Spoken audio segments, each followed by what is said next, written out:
호주는 왜 그렇게 텅 비어 있을까요? 바다의 많은 부분을 왜 우리는 아직 발견하지 못했죠? 우리 지구는 완벽한 구인가요? 또 지구가 한때 녹색이었다기보단 보라색이었나요?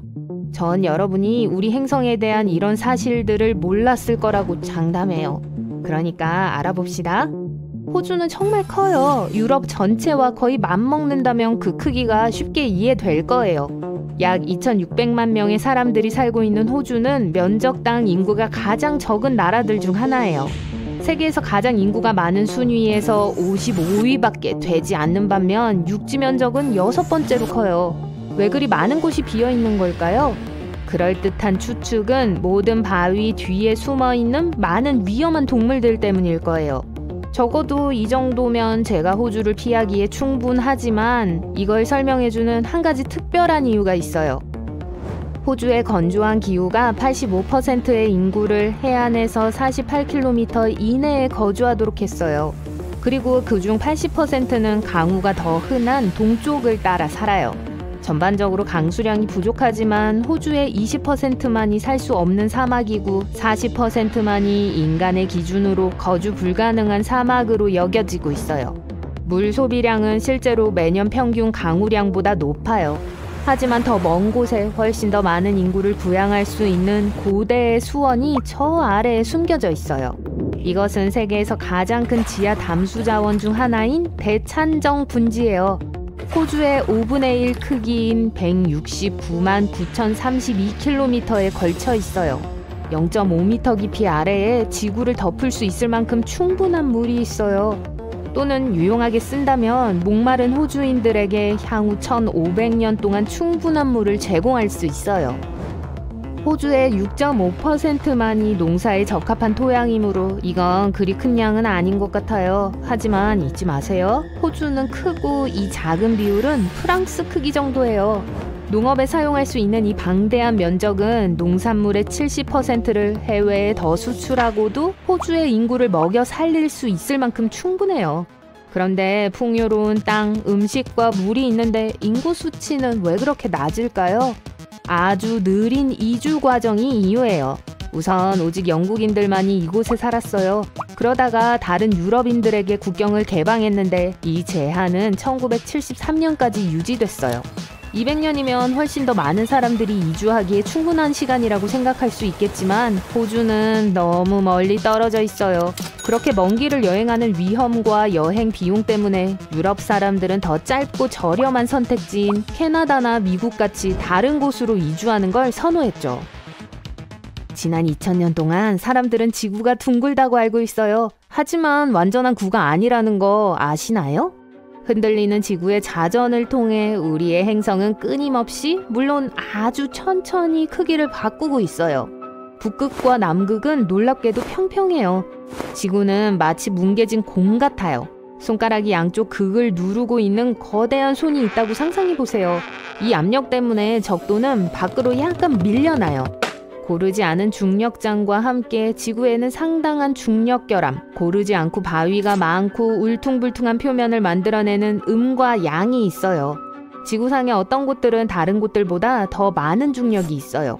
만약 여러분이 적도에 가서 몸무게를 재본다면 극지방보다 0.5% 덜 나갈 거예요. 대단한 차이가 아니니까 체중을 바꾸기 위해 여행할 가치는 없겠죠. 만약 지구의 중심에서 지구의 가장 먼 지점까지의 길이를 재본다면 에베레스트 산이 그 끝에 있지 않다는 것에 놀라게 될 거예요. 대신 그건 밀려나온 부분인 적도를 따라 있어요. 에콰도르에 있는 침보라조 산은 사실 중심에서 가장 멀리 떨어져 있기 때문에 지구에서 제일 높은 지점일 거예요. 우린 여전히 약 80%의 해양을 지도화해야 해요. 우리가 태양계를 얼마나 많이 탐사했는지 비교해보면 이건 말이 안 돼요. 하지만 우린 아직도 바다에 대해 믿을 수 없는 세부 사항들을 많이 알고 있어요. 이것은 지구 야생동물의 94%가 살고 있는 세계 표면의 70% 이상을 덮고 있어요. 그리고 그 안에 있는 생물 중 일부에서 주로 플랑크톤, 조류, 박테리아로부터 세계 산소의 80%가 생산돼요. 이미 지도화된 가장 유명한 장소 중 하나는 마리아나 해구예요. 지구에서 가장 깊은 곳으로 거의 11.3km나 되죠. 이건 그랜드 캐니언의 5배나 되는 거대한 길이이며 에베레스트 산 높이보다 더 깊어요. 또한 약 1억 8천만 년 동안 유유히 낮은 곳에 펼쳐진 지구상에서 가장 오래된 해저의 본거지이기도 해요.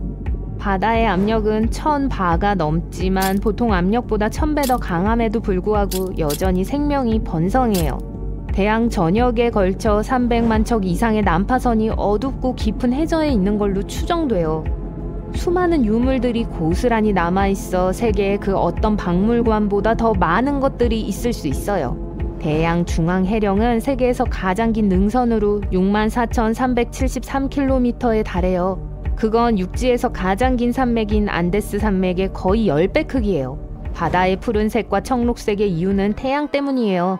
같은 이유로 둘 다 파란색이지만 이 색은 하늘의 반사로부터 나온 게 아니에요. 지구의 표면은 태양으로부터 흰빛을 받고 주황색, 빨간색, 노란색 빛을 더 강하게 흡수해요. 푸른빛은 별로 흡수하지 않아서 우리가 보는 시각으로 돌아오는 거죠. 물론 이건 물이 얼마나 깨끗한지에 따라 달라요. 만약 물이 진흙이나 조류로 가득하면 빛을 흩뜨러뜨리고 물의 자연적인 푸른색을 압도해요. 우리가 지구에서 어떤 색을 볼 수 있는지 결정하는 요소들은 많아요. 전에는 지구가 녹색이 아니었다는 걸 믿을 수 있으시겠어요? 대신 보라색이었어요. 우리 대기의 엽록소는 주로 태양으로부터 파란색과 빨간색 파장을 흡수하고 우리가 오늘날 지구에서 보는 녹색 파장을 반사해요. 오래전에는 엽록소 대신 레티날이라고 불리는 고대 미생물이 지구를 지배했어요. 그것들은 녹색빛을 흡수하고 빨간색과 보라색 빛을 반사했어요. 이 미생물들은 구조가 단순해서 초기 지구의 저산소 환경에서 번식하기 쉬웠어요. 그게 우리 행성에 녹색 대신 보라색을 제공했죠. 하지만 엽록소가 더 효율적이어서 지구가 발달하면서 결국 엽록소가 자리 잡았어요. 수십억 년 전 멀리 떨어진 관찰자들은 우리의 지구를 작은 보라색 점으로 볼 수 있었을 거예요. 우리도 보라색이었을까요? 아닐 거예요. 지구에서 가장 큰 나무는 제너럴 셔먼이라는 세쿼이아예요. 85.3m가 넘는데 거의 26층 건물 높이에 도달해요. 둘레가 2540cm에 2700살이 된 걸로 여겨져요. 무게는 놀랍게도 1800톤이에요. 무겁지만 지구상에서 가장 무거운 생명체는 아니에요. 유타주에는 판도라고 불리는 거대한 나무 숲이 하나의 나무 군락처럼 있어요. 거대한 뿌리 체계가 47,000개의 줄기를 모두 연결해요. 무게는 6,000톤에 이르며 나이는 8만 살이에요. 인간에게 알려진 가장 오래된 생물이죠. 그럼 하나의 생명이 있는 제일 큰 영역은 뭘까요? 웨스턴 오스트레일리아 해안에서는 해조류가 엄청난 크기로 자라요. 포세이돈의 리본 잡초는 땅속에서 복제 싹을 퍼뜨리며 4,500년 동안 자라오고 있어요. 모두 연결되어 있고 대부분의 싹이 동일한 DNA를 공유하고 있어요. 199.4평방킬로미터를 차지하고 있는데 이건 2만 1000개의 축구장 또는 네브래스카와 같은 크기예요.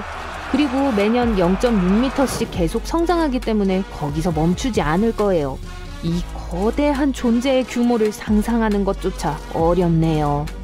이제 그게 모두 보라색이라고 상상해보세요. 예전에는 호주에 거인들이 있었습니다. 이들은 오늘날 이 대륙에 사는 어떤 동물보다 왜소했을 정도로 거대한 동물이었어요. 과학자들은 애들레이드에서 4시간 거리에 있는 남호주의 나라코트 동굴에서 이러한 고대 동물의 유골을 발견했습니다. 아름다운 지역이지만 위험할 수 있으니 바닥이 뚫린 구멍을 조심하세요. 핏홀 트랩으로 알려진 이 동굴들은 대부분 커피 테이블보다 넓지 않아요. 깊고 어두운 동굴 속으로 곤두박질 칩니다. 이러한 동굴 중 하나인 빅토리아 화석동굴은 수세기 동안 약 4만 5천 마리의 동물뼈가 숨어있는 보물창고입니다.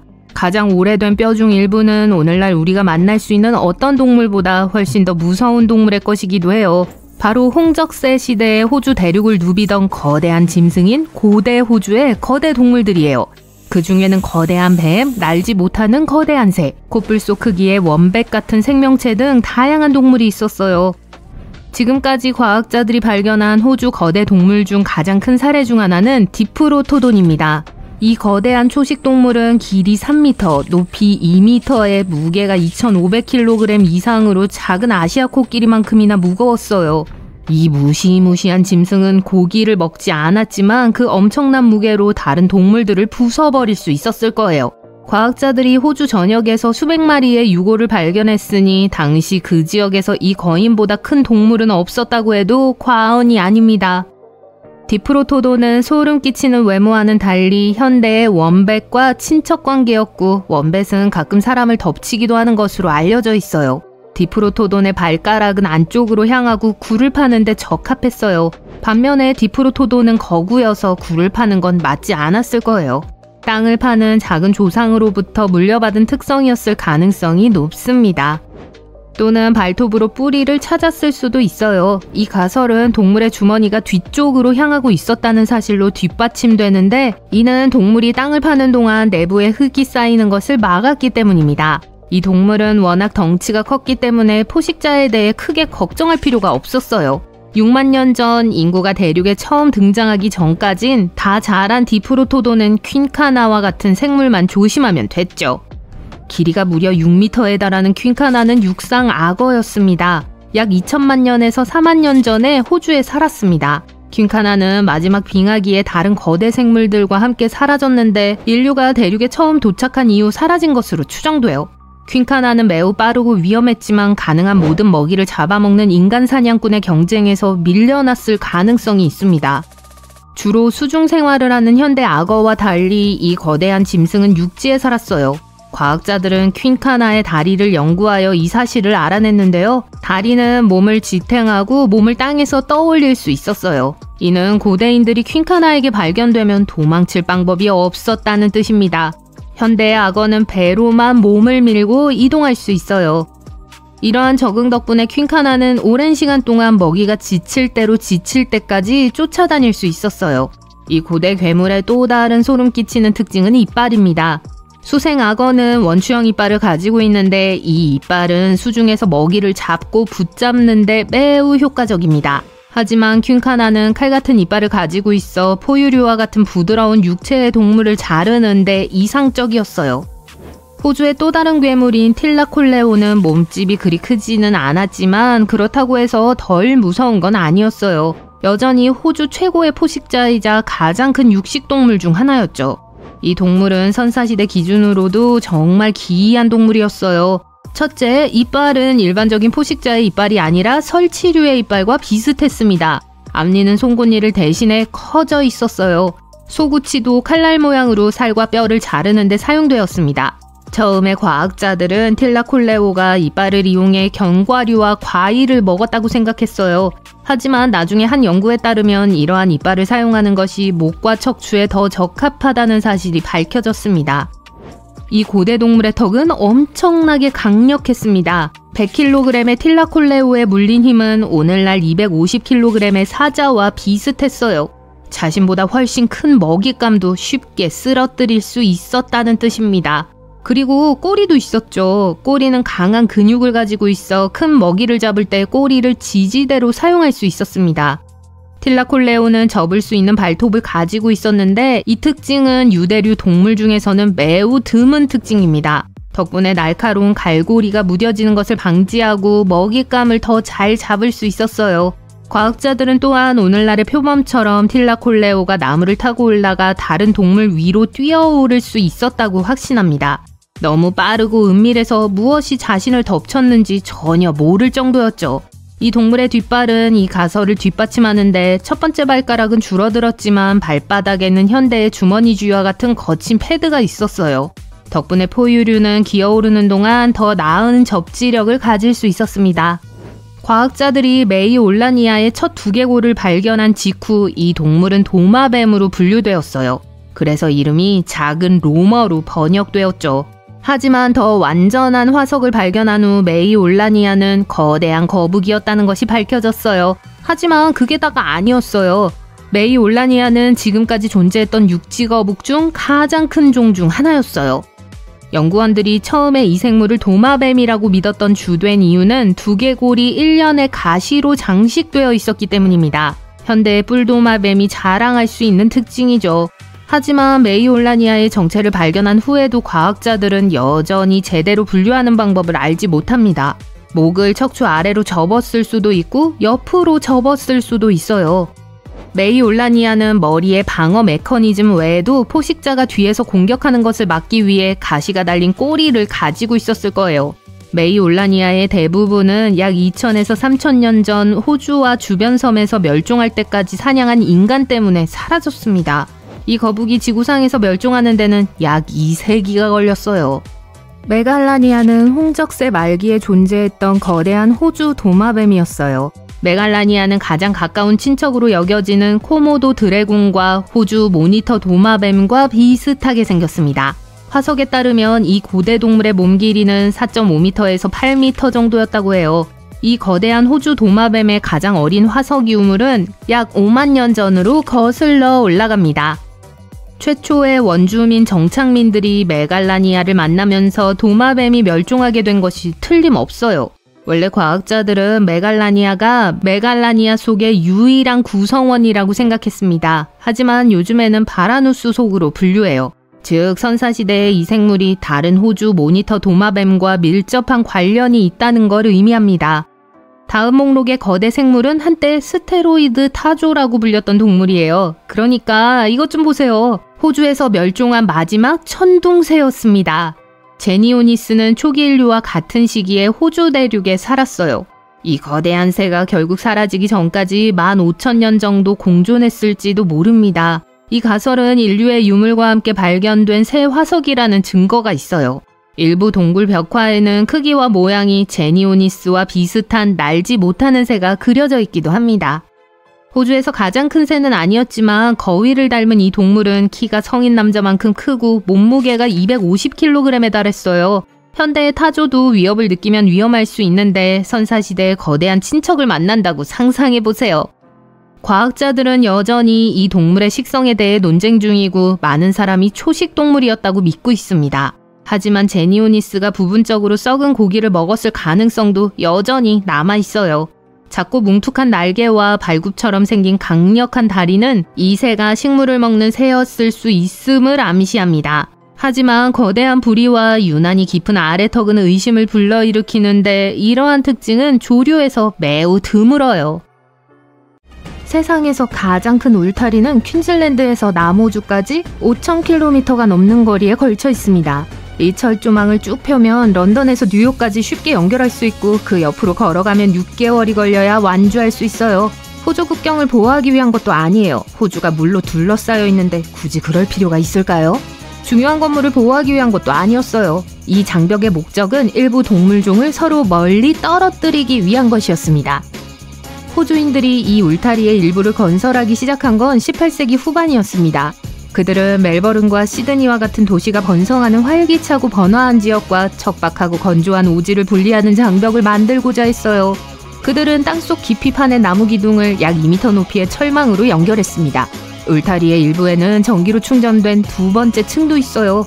이 울타리가 제 역할을 할 수 있도록 빨간색과 흰색 조명을 추가해서 밤에도 보호를 이어갈 수 있도록 했습니다. 20명이 넘는 인원으로 구성된 팀이 풀타임으로 이곳을 지키고 있어요. 그리고 매년 지역 당국은 이 공사를 유지하기 위해 약 75만 달러를 투입하고 있습니다. 왜 이 모든 문제가 발생했을까요? 가장 큰 이유는 딩고 때문이에요. 늑대를 닮은 딩고는 호주에서 가장 큰 육식 포유류로 최상위 포식자이기도 해요. 특히 퀸즐랜드 남부에서 양을 자주 노리는 딩고는 지역 농부들에게 많은 문제를 일으키고 있었습니다. 대부분의 경우 울타리는 제 역할을 잘 해내고 있지만 완벽한 건 아니에요.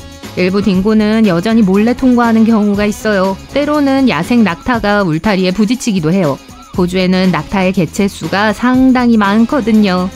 하지만 이 인공적인 해결책은 지역 주민들이 기대했던 것 이상의 파급력이 있었습니다.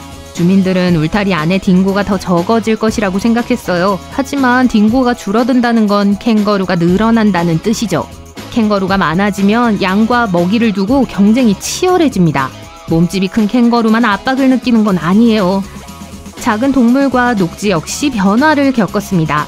좁은 공간에서 경쟁이 치열해지면서 지역 주민들은 식물과 작은 동물의 다양성이 줄어든 것을 발견했어요. 시간이 지남에 따라 토양은 영양가가 낮아져 식물 성장에 영향을 미쳤습니다. 게다가 울타리는 동물의 이동과 종자 확산을 막는 장애물 역할을 하고 있어요. 심지어 모래 언덕도 그 영향을 받고 있는데요. 사구를 지탱해줄 풀이 줄어들고 있어요.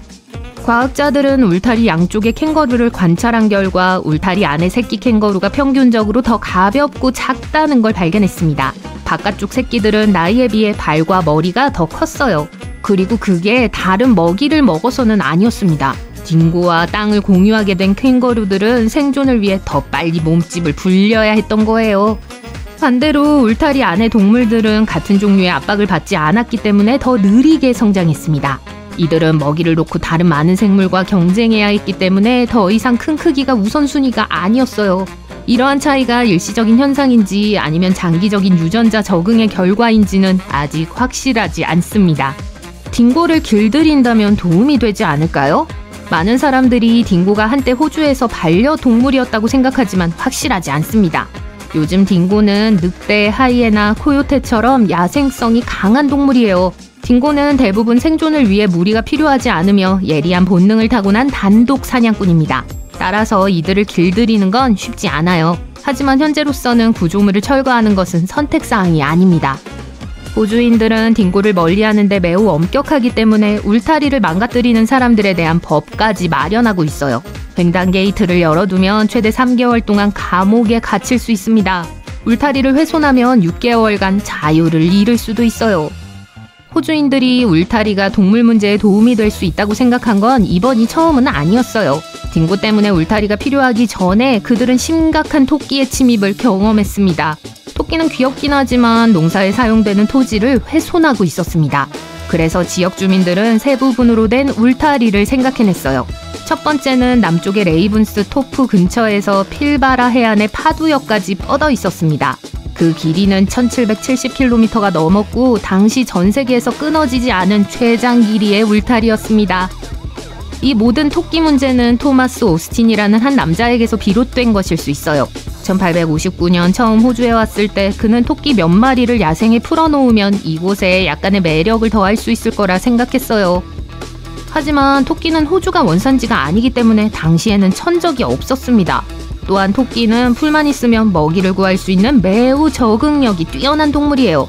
번식 속도도 놀라울 정도로 빨라 어미 토끼 한 마리가 1년에 4번 임신할 수 있고 새끼를 많게는 한 번에 5마리까지 낳을 수 있습니다. 얼마 지나지 않아 토끼의 수는 급증했어요.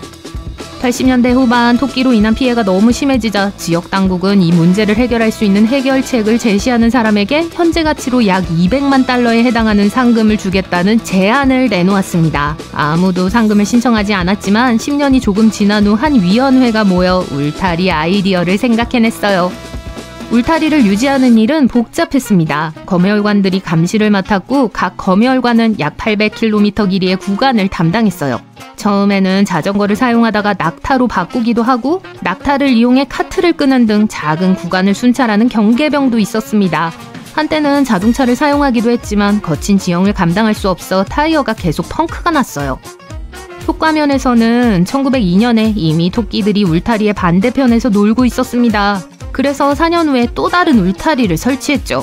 한동안은 효과가 있어서 지역 당국이 토끼 그물망 대출을 통해 두 번째 울타리 너머의 농부들을 돕는데 신경 쓰지 않을 정도였어요.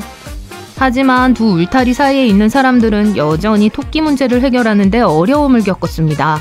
얼마 지나지 않아 토끼들은 두 번째 울타리 위로도 퍼져나갔고 해결책이 효과가 없다는 게 분명해졌어요. 일부 지역에서는 울타리를 만드는 동안에도 교활한 토끼들이 울타리를 뚫고 지나가는 경우도 있었습니다. 오늘날까지도 토끼 개체수 때문에 호주 공무원들은 때때로 힘든 시간을 보내고 있어요. 딩고 울타리가 가장 긴 울타리일지는 몰라도 가장 이상한 울타리는 아닙니다. 터키의 아쿠아리움 울타리가 그 상을 받을지도 모르겠네요. 이 50m의 수족관 울타리는 고가의 빌라의 바다 전망을 모든 층에서 볼 수 있도록 하기 위해 지어졌습니다. 요즘에는 다양한 물고기와 문어를 보기 위해 전 세계에서 많은 관광객이 모여들고 있어요. 투명 구조물을 설치하는 건 어렵지 않습니다. 진짜 문제는 3,962m에 이르는 매설 파이프라인을 통해 아쿠아 펜스를 에게해와 연결하는 것이었어요. 이렇게 하면 물이 지속적으로 흐르기 때문에 수족관을 깨끗하게 유지하고 물고기들이 행복하게 지낼 수 있습니다. 섬세한 울타리를 훼손하거나 물고기 한두 마리를 훔치는 사람이 없도록 주인은 보안에도 투자했어요. 안면 인식 기능이 탑재된 17대의 카메라 네트워크를 설치했죠. 방문객들은 자유롭게 둘러보고 사진을 찍을 수 있지만 너무 가까이 다가가면 경보가 울릴 수 있습니다. 뉴질랜드의 브레지어 울타리는 또 다른 기이한 울타리 중 하나입니다. 센트럴 오타고를 지나가다 보면 온갖 크기, 모양, 패턴의 브레지어가 장식된 울타리를 우연히 발견할 수 있어요. 이 이야기는 1969년 이 지역 주민들이 카드로나 벨리로드를 따라 울타리에 매달려 있는 4개의 브레지어를 발견한 사건으로 거슬러 올라갑니다. 몇몇은 조금 놀랐지만 다른 사람들은 자신의 브레지어를 장식에 추가하기 시작했어요. 곧 더 많은 브레지어가 등장했고 관광객들이 꼭 봐야 할 명소가 되었습니다. 인기가 너무 높아서 때때로 이 지역의 교통 문제를 일으키기도 했어요. 소행성은 때로는 둥글기도 하고 때로는 다른 암석과 충돌하느라 구덩이와 구멍이 생긴 이상한 모양을 하고 있기도 합니다. 현재 알려진 바에 따르면 소행성대에는 100만 개가 넘는 소행성이 있는데요. 그중 일부가 우리 방향으로 움직이기 전까지는 모두 괜찮습니다. 나사가 계속 감시하고 있기 때문에 적어도 현재로서는 모든 것이 정상이라는 걸 알고 있어요. 하지만 우리가 사랑하는 고향 행성이 항상 그런 건 아닙니다. 지구가 말을 할 수 있다면 아마 수많은 소행성 이야기를 공유했을 거예요. 우리가 돔이라고 부르는 충돌 분화구를 남긴 우주 암석에 대해 이야기하고 있습니다. 돔은 연못에 조약돌을 던졌을 때 물이 위로 튀어오르는 것과 비슷한 모양으로 가운데가 솟아오른 특정 모양을 하고 있어요. 하지만 우리는 다른 많은 것들에 대해서는 알 수 없습니다. 이 돌출된 중심부는 특히 한때 지표면에 충돌한 소행성이 크다면 바로 볼 수 있는 것처럼 들릴 수 있어요. 하지만 지금은 수백만 년의 침식에 대해 이야기하는 거예요. 그러니까 바람, 물, 심지어 중력도 가장 잘하는 일을 하며 흔적을 지워버리는 거죠. 충격으로 인해 돔이 닳아 없어지기도 합니다. 그리고 일부 구역은 암석과 흙층 아래에 숨어버리기도 해요. 또는 지구의 지각판이 계속 움직이기 때문에 영원히 사라지기도 합니다. 달은 어떨까요? 달도 수많은 충돌을 경험했어요. 하지만 그곳에는 바다도 없고 지각판도 움직이지 않으며 수백만 년에 걸쳐 천천히 분화구를 지워나가는 바람도 없습니다. 기본적으로 모든 역사는 표면에 기록되어 있어요. 하지만 지구에는 프레데포르트 충돌 구조와 칙슬루브 분화구 같은 곳을 지울 수 있는 자체적인 힘이 있어요. 왜 공룡을 전멸시킨 유명한 거 있잖아요. 다행히도 과학자들은 고대 분화구를 찾을 수 있는 새로운 방법을 가지고 있어요. 그들은 종종 충돌로 인해 생긴 엉망진창, 즉 주변에 던져진 물질에 초점을 맞춥니다. 특히 호주 대륙은 수억 년 전 남부를 지배했던 고대 초대륙 곤드나와를 의미하는 소행성 충돌의 놀이터이기 때문에 더욱 흥미롭습니다. 전문가들은 약 38개의 영향에 대해 알고 있어요. 또한 일부 구조물은 상대적으로 작은 반면 다른 구조물은 크고 완전히 숨어있는 등 약 43개가 더 있을 것으로 추정하고 있어요. 그리고 최근 토니 예이테스라는 과학자가 호주 뉴사우스웨일즈에서 이상한 지하 자기 패턴을 발견했어요. 거대한 소행성 충돌의 새로운 단서죠. 제가 거대하다고 말하면 진짜 거대한 거예요. 지름이 520km에 달하는 구조물입니다. 지금까지 발견된 충돌 지점 중 가장 큰 규모일지도 몰라요. 이 지점을 데닐리 퀸 구조라고 해요. 이 구조의 자기 패턴은 바위가 물에 부딪힐 때처럼 중앙 주변에 특징적인 파문을 보여줘요. 또한 중심에서 바깥쪽으로 갈라진 균열도 있습니다. 그리고 지구 내부의 암석이 이 균열로 밀려 들어간 것으로 보여요. 이건 큰 소행성 충돌의 전형적인 이야기예요. 이 구조물은 아마도 수억 년 전 곤드나와 동부에 위치했을 거고 호주를 포함한 여러 대륙에서 분리되기 훨씬 전이었을 겁니다. 현재 이 분화구에 대해 우리가 아는 것은 표면에서 보이는 것뿐이에요. 이 충돌에 대한 자세한 정보를 찾고 증거를 확보하려면 땅을 뚫어봐야 해요. 이 정도 크기의 소행성은 결코 농담이 아니에요. 공룡을 멸종시킨 소행성보다 더 거대한 빙하기를 일으켜 생물종의 약 85%를 멸종시켰을 수도 있습니다. 지구의 존재 기간인 45억 년 동안 지구는 수백 개의 거대한 소행성으로부터 충돌을 당했어요. 하지만 그렇다고 해서 대기권에 들어오는 모든 우주 암석이 실제로 지상까지 도달하는 건 아니에요. 대기권을 통과하는 대부분의 소행성은 가로 1m 정도로 비교적 작습니다. 지름이 25m 미만인 우주함석은 지구 대기를 통과하지 못할 가능성이 높으니까 우리에게 다행스러운 일이죠. 이 우주함석은 우리를 향해 매우 빠르게 다가오기 때문에 대기 중의 가스를 가열해서 태워버립니다. 그런데 우주 침입자가 대기권에 들어오면 유성으로 변해요. 그리고 대부분의 경우 유성은 떨어질 때 큰 피해를 입히지 않아요. 하지만 예전에는 훨씬 더 큰 물체들이 나라와 지구에 충돌했습니다. 그중 적어도 190개는 오늘날에도 볼 수 있는 상처를 남겼어요. 정말 큰 분화구 중 하나는 남아프리카 공화국에 있는 브레데포트 분화구로 폭이 160km에 달합니다. 과학자들은 현재로서는 이 분화구가 가장 크다고 생각하고 있어요. 호주의 새로운 분화구에 대해서는 아직 가능한 한 많은 세부 사항을 더 확인해야 하니까요.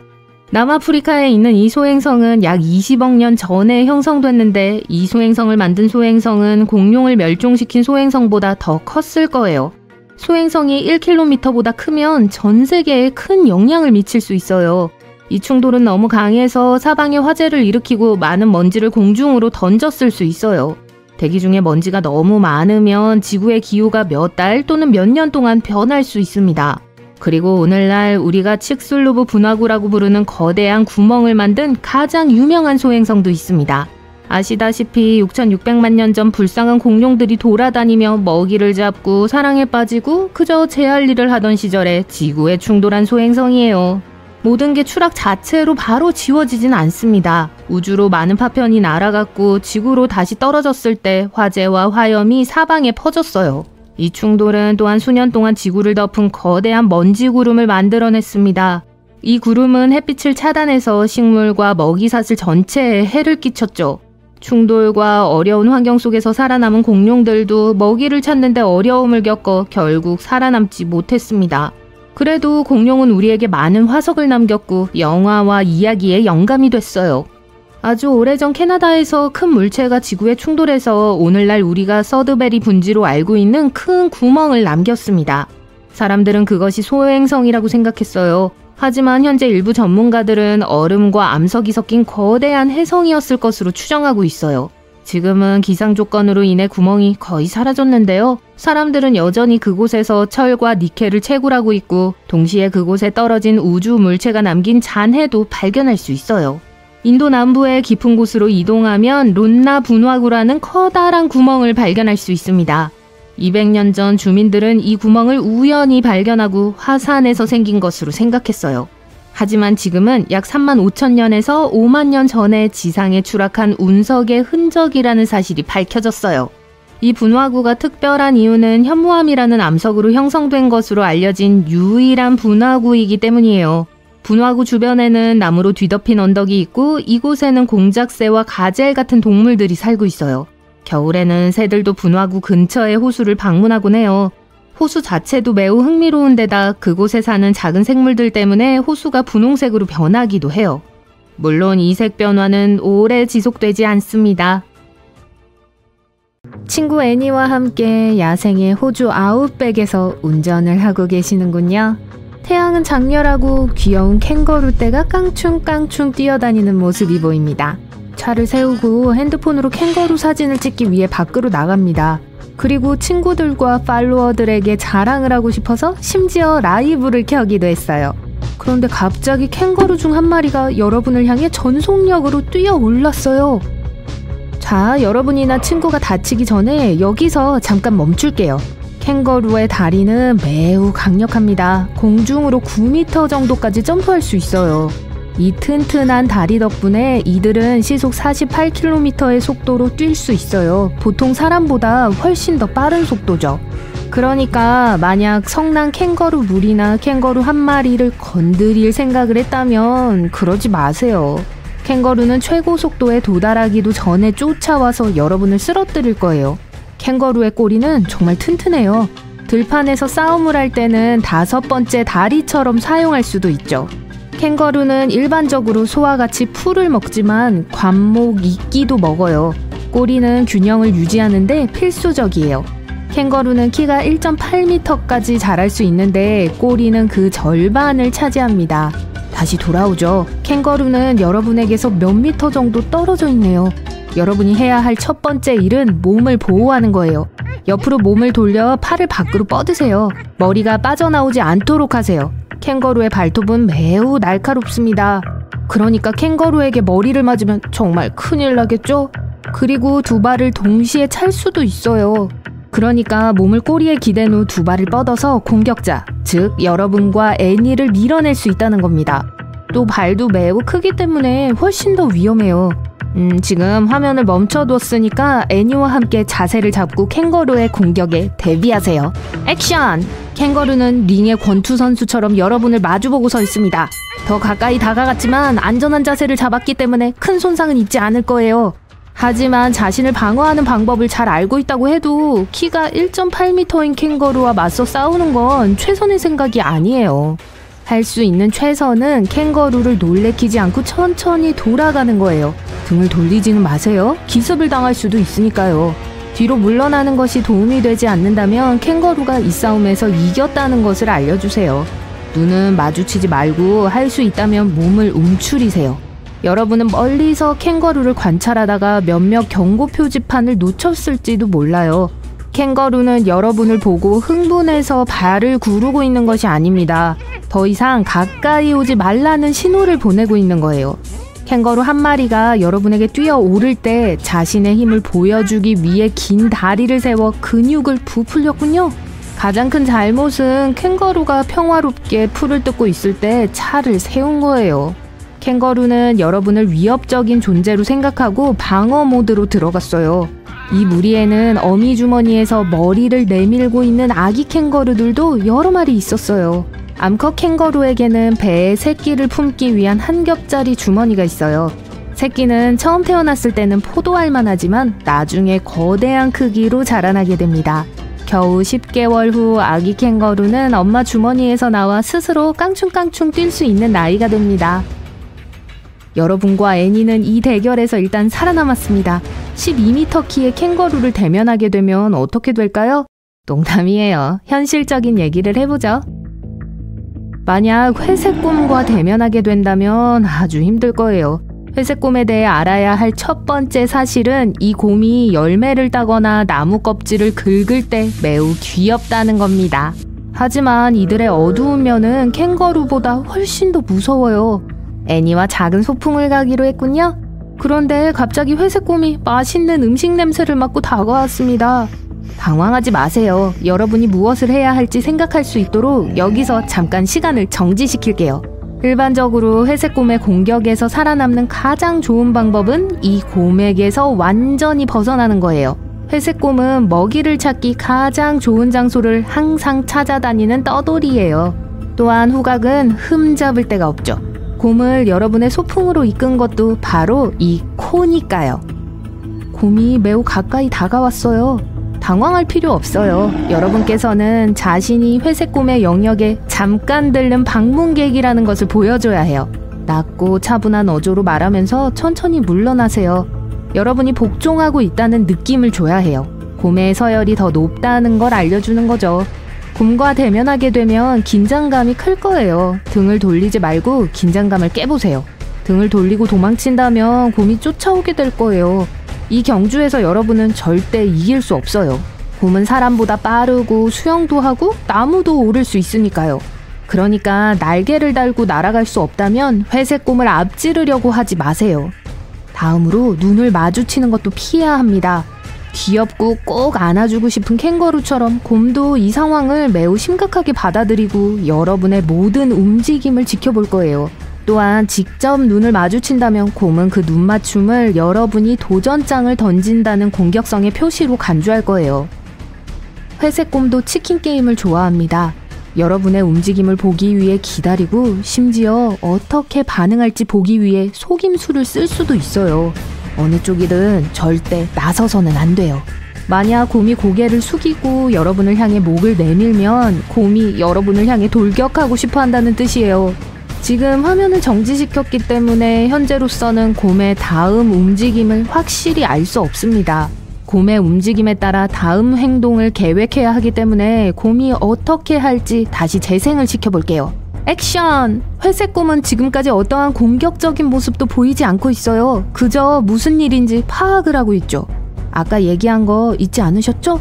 눈을 마주치면 안 돼요. 자, 곰이 공격적 기미를 보이고 있어요. 그러니까 곰이 잠재적으로 여러분을 공격할 수 있다는 거예요. 그대로 서 계세요. 곰은 더 가까워지고 있습니다. 이 시나리오에서 할 수 있는 최선의 움직임은 팔로 머리를 감싸고 바닥에 엎드려 복종을 보이는 거예요. 움직이지 마세요. 곰은 여러분이 복종한다는 걸 알고 그냥 가버릴지도 몰라요. 때때로 곰은 여러분을 혼자 내버려 두기 전에 잠시 동안 머물 수도 있어요. 다행히도 이 곰은 소풍에서 먹을 음식만 원했나 봐요. 그래서 샌드위치를 물고 도망쳤습니다. 이번엔 운이 좋았네요. 하지만 만약 곰이 여러분을 공격한다면 여러분은 최대한 맞서 싸워야 할 겁니다. 근처에 있는 어떤 물건이라도 도움이 될 수 있어요. 곰의 눈과 코와 같이 가장 민감한 곳을 힘껏 조준하는 게 가장 좋습니다. 퓨마가 다른 포식자들과 구별되는 점은 바로 뛰어난 스토커라는 점입니다. 숲에서 하이킹을 하고 있는데 불청객이 따라온다는 것을 깨닫지 못하셨군요. 퓨마가 여러분을 먹잇감으로 생각한다면 여러분을 쫓아오기 시작할 거예요. 그리고 어느 순간 적당한 때라는 것을 알게 되면 갑자기 달려들 겁니다. 이 거대한 고양이들은 일반적으로 사람들을 공격하지는 않아요. 하지만 이들의 속마음을 누가 알겠어요. 퓨마를 대면할 때 대처 방법은 다른 동물들과 거의 비슷해요. 자리에 멈춰 뛰지 마세요. 달리기는 퓨마를 자극할 뿐이고 이 동물을 이길 수도 없을 거예요. 퓨마는 힘이 세고 반사신경이 매우 빠릅니다. 발톱도 강력하고 물리면 아주 끔찍하겠죠? 여러분은 퓨마에게 쫓기고 싶지 않을 거예요. 어떻게 행동해야 할지 생각할 수 있게 화면을 멈추겠습니다. 이제 제자리에 서서 퓨마보다 몸집이 더 커 보이게 자세를 잡으세요. 네, 팔을 들고 가슴을 부풀려 보세요. 우위를 점하기 위해 항상 눈은 마주쳐야 합니다. 회색곰이나 캥거루를 대할 때와 달리 퓨마에게는 약하거나 순종하는 것처럼 보일 필요가 없어요. 반대로 여러분이 퓨마보다 더 강하다는 것을 보여줄 필요가 있어요. 그러니까 몸을 움츠리거나 땀을 흘리지 마세요. 퓨마는 여러분의 모든 움직임을 지켜보고 있으며 다음 단계는 이 동물에게 달려 있으니까요. 다시 재생해볼까요? 퓨마가 공격적 행동의 징후를 보이네요. 이 터프한 고양이는 이 대결에서 지고 싶어 하지 않습니다. 키를 커 보이게 한 것이 아무 도움이 되지 않는다면 팔을 이리저리 흔들면서 있는 힘껏 크게 소리를 쳐보세요. 만약 돌을 던져서 퓨마에게 겁을 줄 수 있다면 이것도 효과가 있을 수 있어요. 그래도 퓨마는 여러분을 공격하려는 것처럼 보이네요. 무슨 일이 있어도 자리를 지켜야 합니다. 잠시 후 퓨마는 항복을 하고 대결에서 도망쳤어요. 여러분의 승리입니다. 하지만 이 일을 무사히 넘겼다고 해서 완전히 끝난 것은 아닙니다. 만약 퓨마가 여러분을 공격했다면 유일한 선택지는 반격하는 것뿐입니다. 대결에서 이기기 위해 근처에 있는 물건들을 활용하고 포기하지 마세요. 캥거루 주머니 안에 뭐가 있는지 궁금해 본 적 있나요? 나중에 먹을 간식을 남겨뒀을까요? 집 열쇠 때문일까요? 아니면 매일 사람들을 일터로 실어 나르는 알바에 쓰이는 건가요? 간단한 대답은 캥거루가 어린 캥거루 또는 조이를 운반하기 위해 그 주머니를 쓴다는 거예요. 36일까지의 짧은 임신기간 후 조이는 태어나 지속적인 성장을 위해 다른 포유동물들에게는 없는 주머니 속으로 기어 들어가요. 그래서 그 주머니가 필요한 거예요. 일단 태어나면 젤리빈만한 크기예요. 비록 들리지도 보이지도 않지만 예민한 후각을 갖고 있어 따뜻하고 보호받을 수 있는 주머니를 찾아가죠. 그러고 나서 조이는 영양분을 공급받는 곳에서 우유를 마시기 위해 어미에게 달라붙어 그곳에서 다음 4에서 6개월 동안 살며 바깥 세상을 위해 자라고 성장할 거예요. 일단 조이가 충분히 성장하면 주머니를 떠나 바깥 세상에 적응하기 위해 다리를 뻗을 수 있어요. 하지만 먹이를 먹기 위해 주머니 안으로 돌아가는 게 6개월에서 12개월 동안은 더 계속될 겁니다. 이 기간은 캥거루 종에 따라 다른데요. 4가지 종이 있습니다. 호주 캥거루와 육상동물들 중 가장 큰 붉은 캥거루는 일반적으로 사막과 탁 트인 초원에서 발견되지만 대륙 전역에서도 발견돼요. 빅 레드라는 별명이 붙은 이 동물은 키가 2m고 몸무게가 90kg까지 나갈 수 있어요. 이스턴 그레이는 주로 동부해안에서 볼 수 있어요. 두 번째로 큰데 키는 1.5m, 무게는 80kg까지 나갈 수 있죠. 네 종 중 가장 작은 안틸로파인 캥거루는 먼 북쪽 열대 지역에서 서식합니다. 키는 1m까지 크고 몸무게는 50kg까지 나갈 수 있어요. 그리고 마지막으로 대륙의 남서부와 남부 지역에서 웨스턴 그레이를 발견할 수 있어요. 54kg까지 나가고 1m까지 설 수 있죠. 다양한 크기가 있지만 이들의 가장 주목할 만한 능력은 뛰는 동작으로 먼 거리를 뛸 수 있다는 거예요. 빅 레드는 한 번에 놀랍게도 9m까지 뛸 수 있어요. 하지만 캥거루를 독특하게 만드는 게 호주에서는 드문 일이 아니에요. 캥거루는 다른 분류인 큰발 동물과와 진화적인 특징을 공유합니다. 왈라비, 왈라루, 쿼카, 덤불왈라비는 각각의 분류에 여러 종이 있는 캥거루의 먼 친척이에요. 이들 모두 크기가 다양하고 호주와 뉴기니 전역에서 자신들이 적응한 독특한 지역에 살고 있어요. 비록 유대류가 전 세계에 걸쳐 더 흔하지만 이들이 어디서 유래했는지는 불분명해요. 가장 오래된 유대류 화석은 북미에서 발견되었지만 유대류가 남미에서 남극 대륙을 가로질러 마침내 호주로 천천히 내려온 건 분명해요. 물론 그때는 이 대륙들이 아직 서로 붙어 있을 때였다는 걸 명심해야겠죠. 그리고 일단 호주에 왔을 때 다른 포유 동물들과 경쟁하지 않고 빠르게 적응했어요. 몇몇 다른 포유류들도 비슷한 시기에 호주에 도착했어요. 박쥐과와 설치류과, 생쥐와 쥐가 인간보다 먼저 호주에 도착한 게 놀라운 일은 아니죠. 비록 호주의 기후가 우리가 오늘날 알고 있는 것과는 아주 달랐을 테지만 유대류는 그 변화에 빠르게 적응했어요. 유대류의 독특한 특성이 다른 포유류와 달리 날씨의 급격한 변화에 더 적합했을 거라는 논쟁도 있었어요. 짧은 임신기간 덕분에 새끼들이 더 빨리 모유를 먹을 수 있게 되었어요. 유대류의 모유에는 다른 포유류의 것보다 성장과 면역 인자가 더 많아서 혹독한 환경에서 유리할 수 있었고 아마 그래서 호주의 유대류가 더 두드러진 것일 수 있어요. 캥거루는 오랜 세월 동안 확실하게 적응해 왔어요. 이들의 적응에 대한 성공은 호주 전역에 걸쳐 현재 약 4천만 마리라는 숫자에 반영되고 있죠. 인간의 수보다도 훨씬 많아요. 비록 이들의 성공이 전적으로 독특한 특성 때문은 아니에요. 주로 포식자가 부족했기 때문이에요. 포유류인 딩고는 약 8,000년 전에 호주로 이주했지만 개체수는 호주 대부분 지역에서 통제되고 있어요. 그리고 태즈메니아 늑대는 태즈메니아 호랑이로도 알려져 있는데요. 약 5만 년 전 본토에 인류가 도착한 이후로 서서히 사라졌으며 약 4,000년 전에 완전히 사라진 걸로 추정돼요. 그러면서 캥거루와 같은 유대류가 번성할 수 있게 되었죠. 태즈메니아 늑대에 대한 흥미로운 점은 수렴 진화의 훌륭한 예가 된다는 거예요. 이건 밀접한 관계가 없는 동물들이 독립적으로 유사한 형질을 진화시키는 과정을 말해요.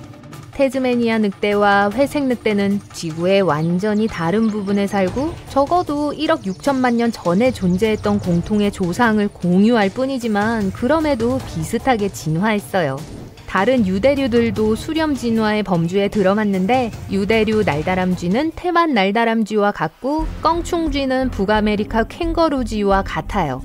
유대류 종류와 기타 두더지들도 있어요. 태즈메니아 대빌은 하이에나와 울버린과 같고 원뱃은 그라운드 호그와 마멋을 많이 닮았어요.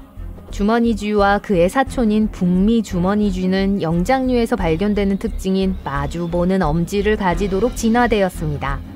호주와 전혀 관련 없는 포유류인 고슴도치와 호저는 독특하고 뾰족한 가시를 갖고 있지만 이 공통점은 호주 바늘두더지와 공유해요. 바늘두더지는 유대류가 아닌 포유류고요. 단공류 동물 목에 있죠. 바늘두더지는 단공류 포유류 중 유일하게 남은 두 종 중 하나예요. 다른 포유류와 달리 단공류는 살아있는 새끼를 낳지 않고 알을 낳는데 이 새끼 또는 퍼글들은 태어난 지 10일 안에 부화해요. 하지만 다른 포유류들처럼 퍼글도 어미의 젖을 먹죠. 수렴 진화의 또 다른 예는 영장류처럼 지문을 갖도록 진화한 코알라예요. 코알라는 호주의 따뜻한 날씨에 적응했어요. 기후가 건조해짐에 따라 대륙 전체 동물군에 뚜렷한 변화가 있었어요. 유칼립투스 나무는 건조한 기후에 더 쉽게 적응하면서 더 두드러졌죠. 호주 토종 산림의 70% 이상이 현재 유칼립투스예요. 유칼립투스 또는 껌잎은 영양분이 부족해요. 영양가가 너무 낮아서 주요 식단이 되어서는 안 돼요. 하지만 코알라는 이 인기 없는 먹이를 이용했고 시간이 지나면서 적응했어요. 지금은 그것만 먹고 하루에 6번까지 실컷 먹습니다. 이게 매일 최대 20시간까지 잠을 잘 수 있게 해줘요. 잠은 많이 자지만 유칼립투스 나무 위 높은 곳에서 아주 안전하게 있죠. 호주의 동물 세계는 다양한 만큼 낯설지만 이 땅의 원주민들조차 그걸 더 기괴하게 만드는 자신들만의 이야기가 있어요.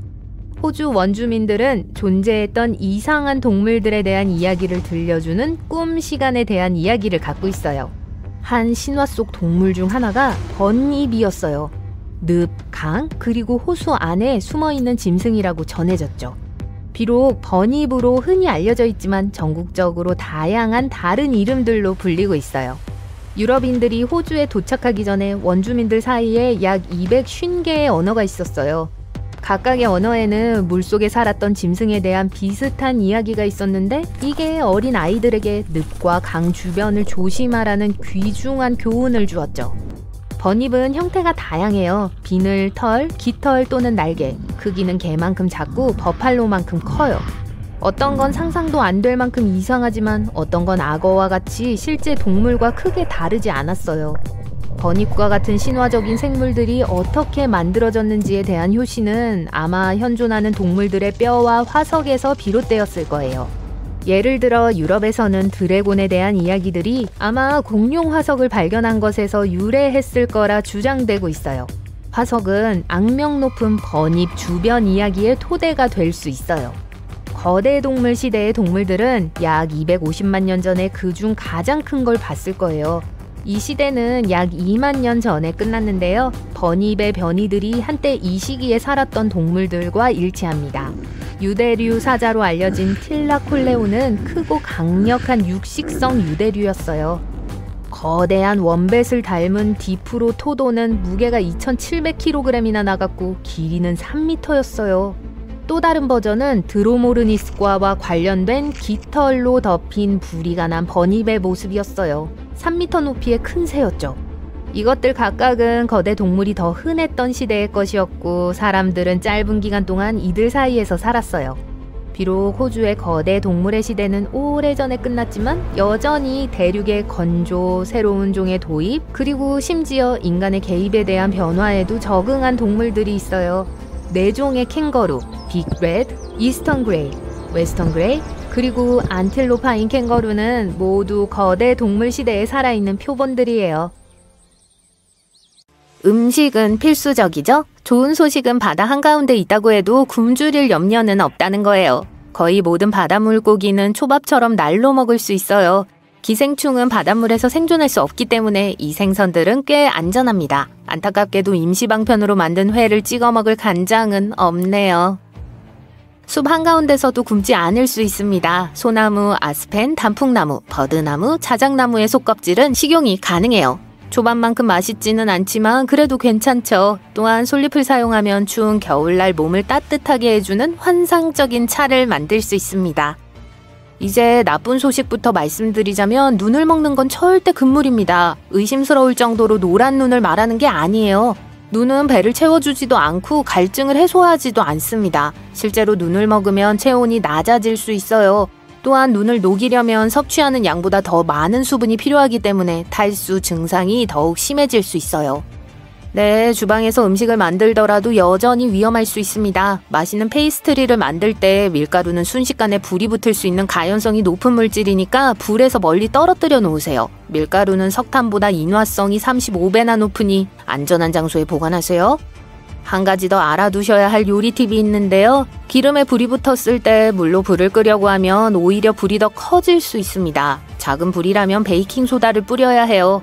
더 큰 불이라면 소화기를 사용하세요. 팬 위에 뚜껑을 덮을 수도 있습니다. 산소가 곧 부족해질 테고 산소가 없으면 불은 살아남을 수 없으니까요. 반려견과 함께 호수나 연못 근처를 걷고 있는데 호수 한가운데 캥거루가 있다고 상상해보세요. 무슨 상황이든 도와주려고 하시지 말고 여러분의 반려견에게 목줄을 채우세요. 캥거루는 포식자에게 위협을 느낄 때 이런 행동을 합니다. 그리고 불운한 포식자가 물에 들어가면 캥거루는 동물을 익사시킬 수 있어요. 많은 개가 이런 식으로 다쳤다는 보고가 있는 만큼 반려견과 여러분의 안전을 위해 강둑에 머물러 주세요. 히치하이킹은 재밌지만 숲속에는 많은 위험이 도사리고 있습니다. 뱀에 물렸을 때 독을 빨아내라고 말하는 사람들을 TV에서 보신 적이 있을 텐데요. 이는 끔찍한 행동입니다. 상처에 해로운 박테리아를 옮길 수 있기 때문이죠. 대신 진정하고 바닥에 누워 상처가 심장보다 아래에 있도록 자세를 조정하고 즉시 응급 서비스에 전화해야 합니다. 또는 친구가 병원으로 달려가야죠. 긴급 상황에서는 돋보기로 불을 피울 수 있어요. 돋보기의 방향을 태양에 맞추고 마른 풀과 같이 인화하기 쉬운 물질을 향하게 하세요. 곧 연기가 보일 거예요. 돋보기의 배율이 높지 않은 경우 렌즈에 물을 추가해서 효과를 높일 수 있습니다. 퓨마에게서는 절대 도망치지 말고 눈을 마주치지 마세요. 동물의 눈을 똑바로 쳐다보는 건 도전할 준비가 되었다는 신호예요. 대신 몸을 크게 벌리고 팔을 벌리고 가슴을 부풀리고 동물에게 소리를 지르세요. 위험한 곤충은 어디에나 있습니다. 발가락이 거미나 전갈에 닿지 않도록 신발을 신기 전에 신발을 충분히 흔들어 주세요. 방울뱀은 더운 여름날 침낭에 침입하는 것으로 유명합니다. 방울뱀을 탓할 수는 없죠. 누구나 더위를 피하고 싶어 하잖아요. 그러니까 침낭에 들어가기 전에 내부에 꿈틀거리는 생물이 없는지 확인하세요. 또한 캠프파이어는 뱀을 쫓아낼 수 있습니다. 벌이 주인공 중 한 명을 공격하고 벌을 없애기 위해 물에 뛰어드는 영화를 보신 적이 있을 거예요. 그럴듯해 보이지만 현실은 매우 다릅니다. 벌들은 여러분이 숨이 차서 다시 떠오를 때까지 기다릴 뿐이에요. 정말 똑똑한 아이들이죠.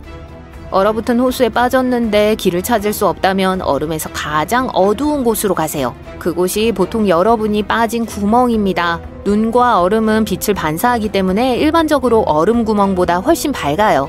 빠져나온 후에는 걸으려고 하지 말고 물개처럼 구멍에서 미끄러지듯 빠져나오세요. 얼어붙은 호수에 빠지지 않는 한 수영은 즐거운 활동입니다. 하지만 이한류는 수영의 즐거움을 쉽게 망칠 수 있어요. 이런 상황에 처했을 때 해영과 평행하게 수영을 시작하면 물살을 피할 수 있습니다. 수영하는 동안 휴식을 취하려면 허리를 굽혀 물에 떠있는 상태를 유지하세요. 엉덩이를 수평으로 세우세요. 긴장을 풀고 몸을 이완하세요. 견갑골을 모아 가슴의 긴장을 풀어줍니다. 최적의 퍼포먼스를 위해 당황은 금물입니다. 수영할 줄도 모르고 구명조끼를 사기 위해 돈을 쓸 준비가 되지 않았다면 바지가 여러분을 지켜줄 거예요. 바지를 실제 구명조끼로 사용할 수 있어요. 바지에 공기를 채운 후 입구를 묶고 목에 걸면 바로 사용할 수 있습니다. 바지에 방수 기능이 있으면 좋겠네요. 하지만 물에 빠진 사람을 발견하면 바지는 도움이 되지 않아요. 여러분의 첫 번째 본능은 물속으로 뛰어들어 도와주고 싶은 마음이겠죠? 하지만 부양장치가 없다면 상대방이 여러분을 붙잡고 물속으로 밀어넣어서 둘 다 위험에 처할 수 있습니다. 따라서 가장 좋은 방법은 물에 뜨는 물건을 던져주거나 막대기나 밧줄을 이용해 구조하는 거예요. 어두운 바닷속에서 다이빙을 하면 수면으로 가는 길을 찾기가 어려울 수 있어 방향 감각이 흐려질 수 있습니다. 숨을 내쉬세요. 공기는 물보다 밀도가 낮기 때문에 항상 수면 위로 떠오릅니다. 그 공기방울을 따라가면 안전할 거예요. 급할 때는 바닷물을 마실 수 있지만 바닷물은 체액보다 4배나 더 염분이 높기 때문에 먼저 4배로 희석해야 합니다. 간단히 말해 바닷물 한 컵에 생수 3잔이 필요하다는 뜻이에요. 이 모든 것을 함께 섞으면 안전하게 마실 수 있어요. 바닷물에는 몸에 좋은 미네랄이 많이 함유되어 있지만 담수를 대체할 수 없으니 꼭 필요한 경우에만 마셔야 합니다. 여러분은 해변에 있고 다리는 무릎까지 물에 잠겼습니다. 그런데 갑자기 물이 빠지는 걸 느껴요. 쓰나미가 다가오고 있다는 신호일 수 있으니까 가장 높은 지점으로 최대한 빨리 달려가야 해요. 다른 징후로는 땅이 흔들리고 큰 소리가 나는 경우가 있습니다. 침대에서도 100% 안전할 수는 없어요. 완전한 어둠 속에 자고 있는데 강한 가스 냄새 때문에 잠에서 깬다고 상상해보세요. 불을 켜지 마세요. 전등 스위치에 스파크가 가스에 불을 붙여 문제를 더 크게 만들 수 있습니다. 휴대폰의 손전등도 가스에 불을 붙일 수 있으니까 어떤 종류의 조명도 사용하지 마세요. 이제 안내견이 길거리에서 여러분에게 다가온다고 상상해보세요. 쓰다듬고 싶을 수도 있지만 그렇게 하면 안 돼요. 움직이지 마시고 가만히 계세요. 견주가 개를 움직이게 하세요. 견주가 주위에 없는데 안내견이 주위를 끌려고 한다면 견주가 위험에 처했을 수 있으니 안내견을 따라가세요. 누군가의 생명을 구할 수도 있습니다. 집을 비웠을 때는 소셜미디어에 내용을 게시하지 마세요. 도둑이 이 정보를 이용해 집에 침입할 수 있습니다. 당연한 말이지만 많은 사람들이 이 조언을 무시해요. 방문했던 아름다운 해변의 사진은 집에 돌아와서 올릴 수도 있어요. 여러분이 이 생물을 처음 봤을 때 날아다니는 사파이어라고 생각할지도 모릅니다. 파란 띠벌은 그 보석처럼 아름답거든요. 이 날아다니는 곤충에겐 노란색이 아닌 청록색 주무늬가 있습니다. 거대한 녹색 눈은 에메랄드를 닮았어요. 그리고 얇은 갈색 날개는 무늬가 새겨진 셀로판 층처럼 보입니다. 이들이 일반 벌과 다른 건 외모뿐만이 아닙니다. 파란 띠가 있는 벌들은 혼자 다녀요. 그러니까 때로 지어다니지 않고 큰 둥지에서 살지 않는다는 거예요. 이 벌들은 주로 흙 속에 작은 굴이나 바위 틈에 정착하곤 합니다. 푸른 벌과 일반 벌의 또 다른 멋진 차이점은 독특한 수분 방법입니다. 과학자들은 이를 진동수분이라고 합니다. 파란 벌은 꽃 위에 앉아 발을 꽉 쥐고 온몸을 흔들기 시작하는데 그러면 작고 빠른 진동이 만들어지게 됩니다. 이렇게 하면 벌은 꽃을 빠르고 부드럽게 흔들 수 있게 될 거예요.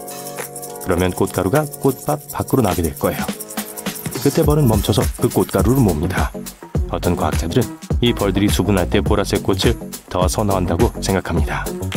푸른 벌들이 식물과 섞이고 적들의 눈에 띄지 않게 해줄 수 있으니까요. 하지만 이 이론은 아직 증명되지 않았습니다. 푸른 띠벌은 주로 호주 영토에 서식합니다. 호주의 농업에서 아주 중요한 요소죠. 이 벌들은 토마토, 크랜베리, 가지, 블루베리, 키위, 고추와 같은 작물을 위해 일합니다. 보통의 벌들은 이 식물들 대부분을 수분시킬 수 없지만 이 파란색 친구들에겐 가능한 일이에요. 전 세계 식물 중 8% 이상이 진동 수분을 통해 수분이 됩니다. 그래서 농부들은 푸른 띠벌들을 아주 사랑하고 보호하죠.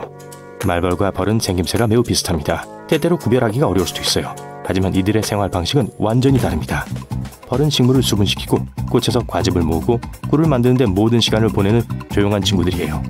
벌은 작고 강력한 트럭이라고 말할 수 있겠네요. 하지만 말벌은 경주형 슈퍼카입니다. 더 공격적이고 훨씬 빠르고 공중에서 더 기동적이에요. 그리고 침에 쏘이면 더 아플 거예요. 네, 이들도 한 식물에서 다른 식물로 꽃가루를 옮기거나 과즙을 먹을 수도 있어요. 하지만 이들의 주요 임무는 진딧불과 애벌레 몇몇 종과 같은 해충의 개체수를 통제하는 거예요. 몇몇 추정치에 따르면 말벌은 영국에서 한 여름 동안 14,000톤 이상의 곤충을 제거한다고 해요. 전 세계적으로 얼마나 많은 일을 할지 상상이 가시나요? 말벌은 위험한 곤충이지만 그 중에서도 평화로운 성격과 생활 방식을 가진 말벌도 있어요.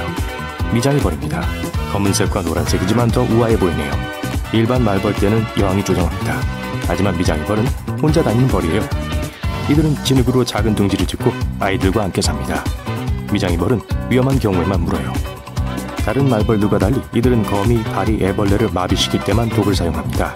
그리고 나서 아이들을 먹이기 위해 잡은 것을 둥지로 가져가죠. 그러니 둥지 안에서 마비된 거미떼를 발견했다고 해도 놀라지 마세요.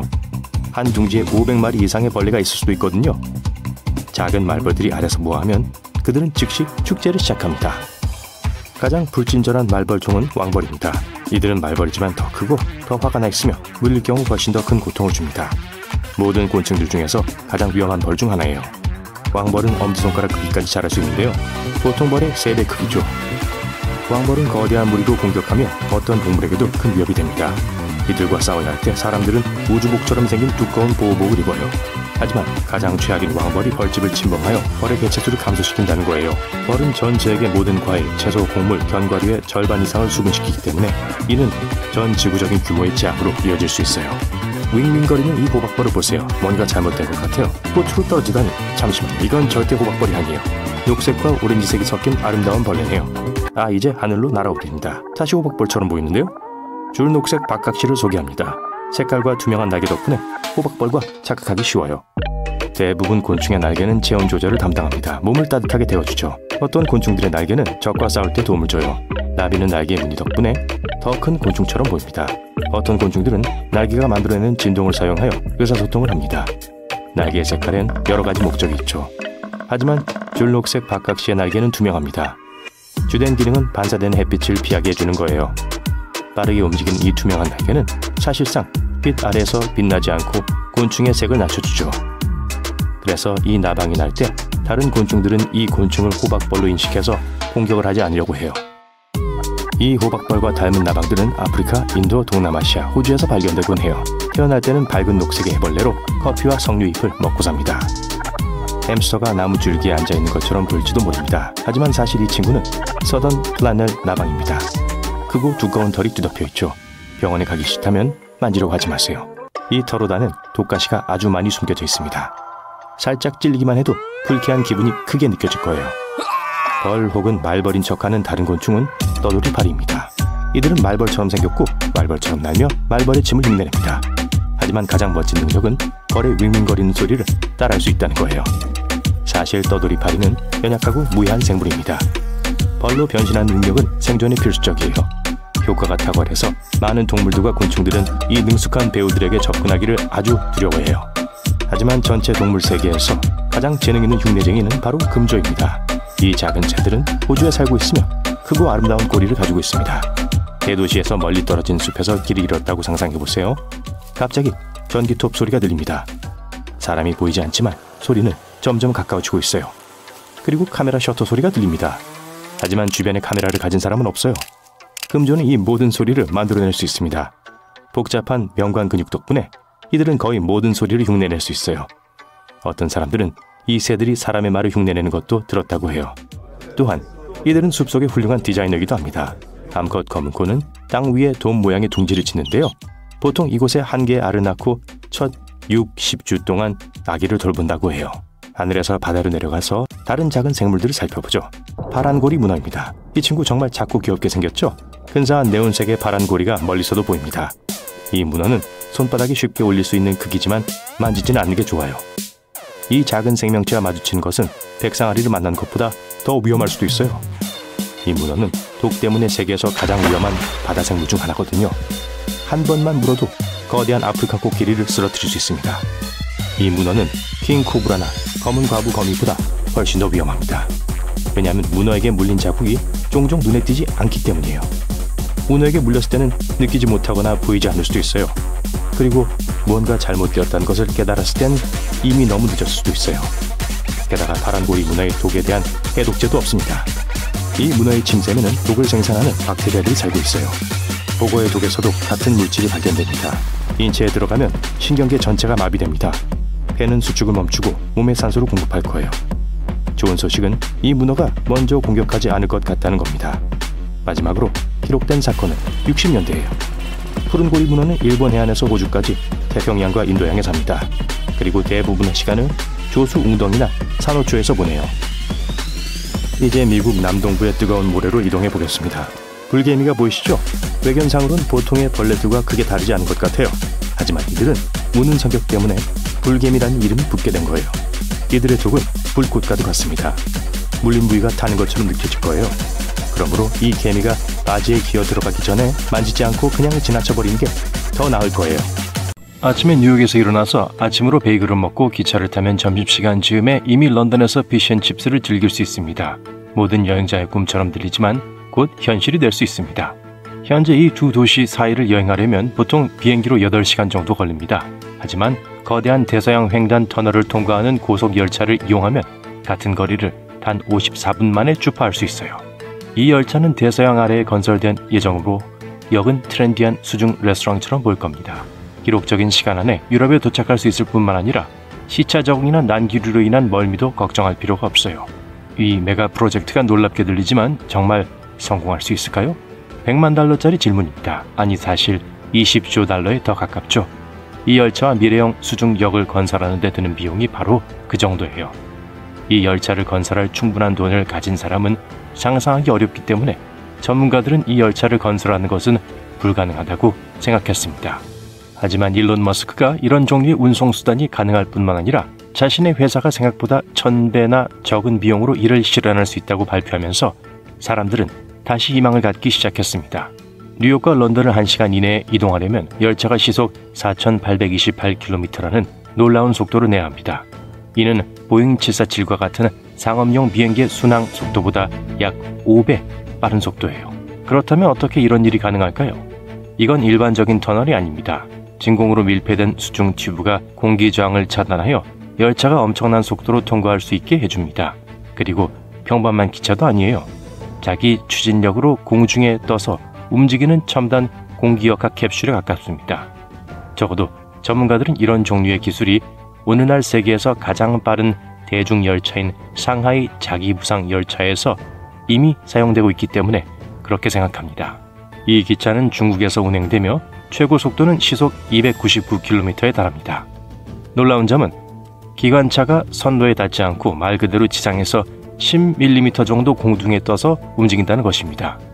이 노선은 상하이에서 푸동 국제공항으로 이동하기 때문에 여행객들은 교통체증에 대한 걱정 없이 매우 빠르게 항공편에 도착할 수 있습니다. 이 최첨단 기술 덕분에 31km를 단 8분 10초 만에 이동할 수 있죠.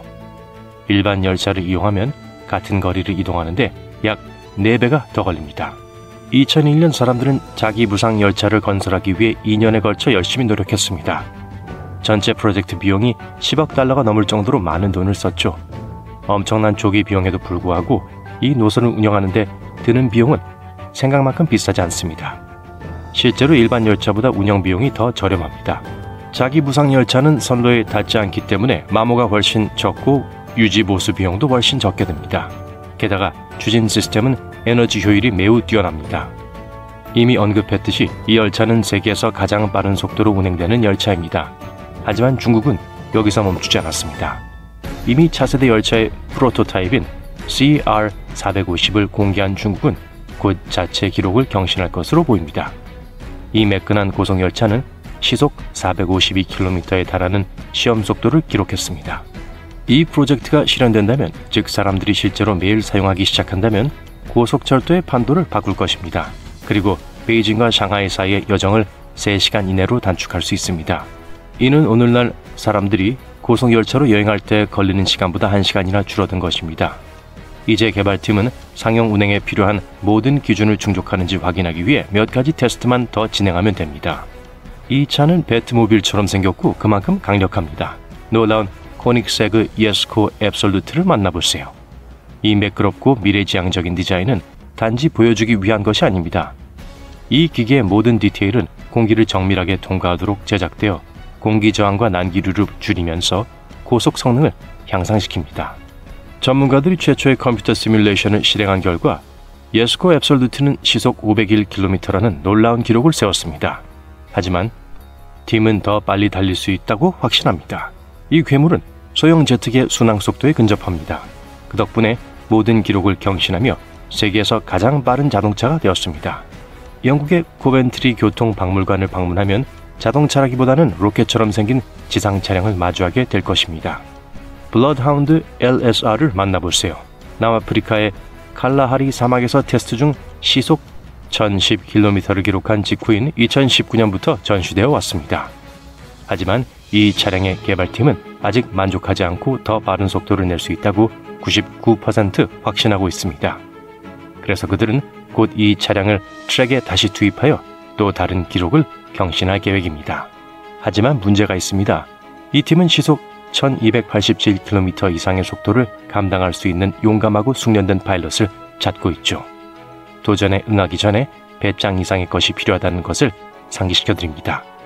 이 차량을 다시 트랙에 올려 지상 속도 기록을 경신하려면 약 1,500만 달러의 비용이 들기 때문에 대규모 스폰서십 계약도 필요해요. 세계에서 가장 빠른 제트기가 궁금하다면 더 이상 찾아 헤매지 마세요.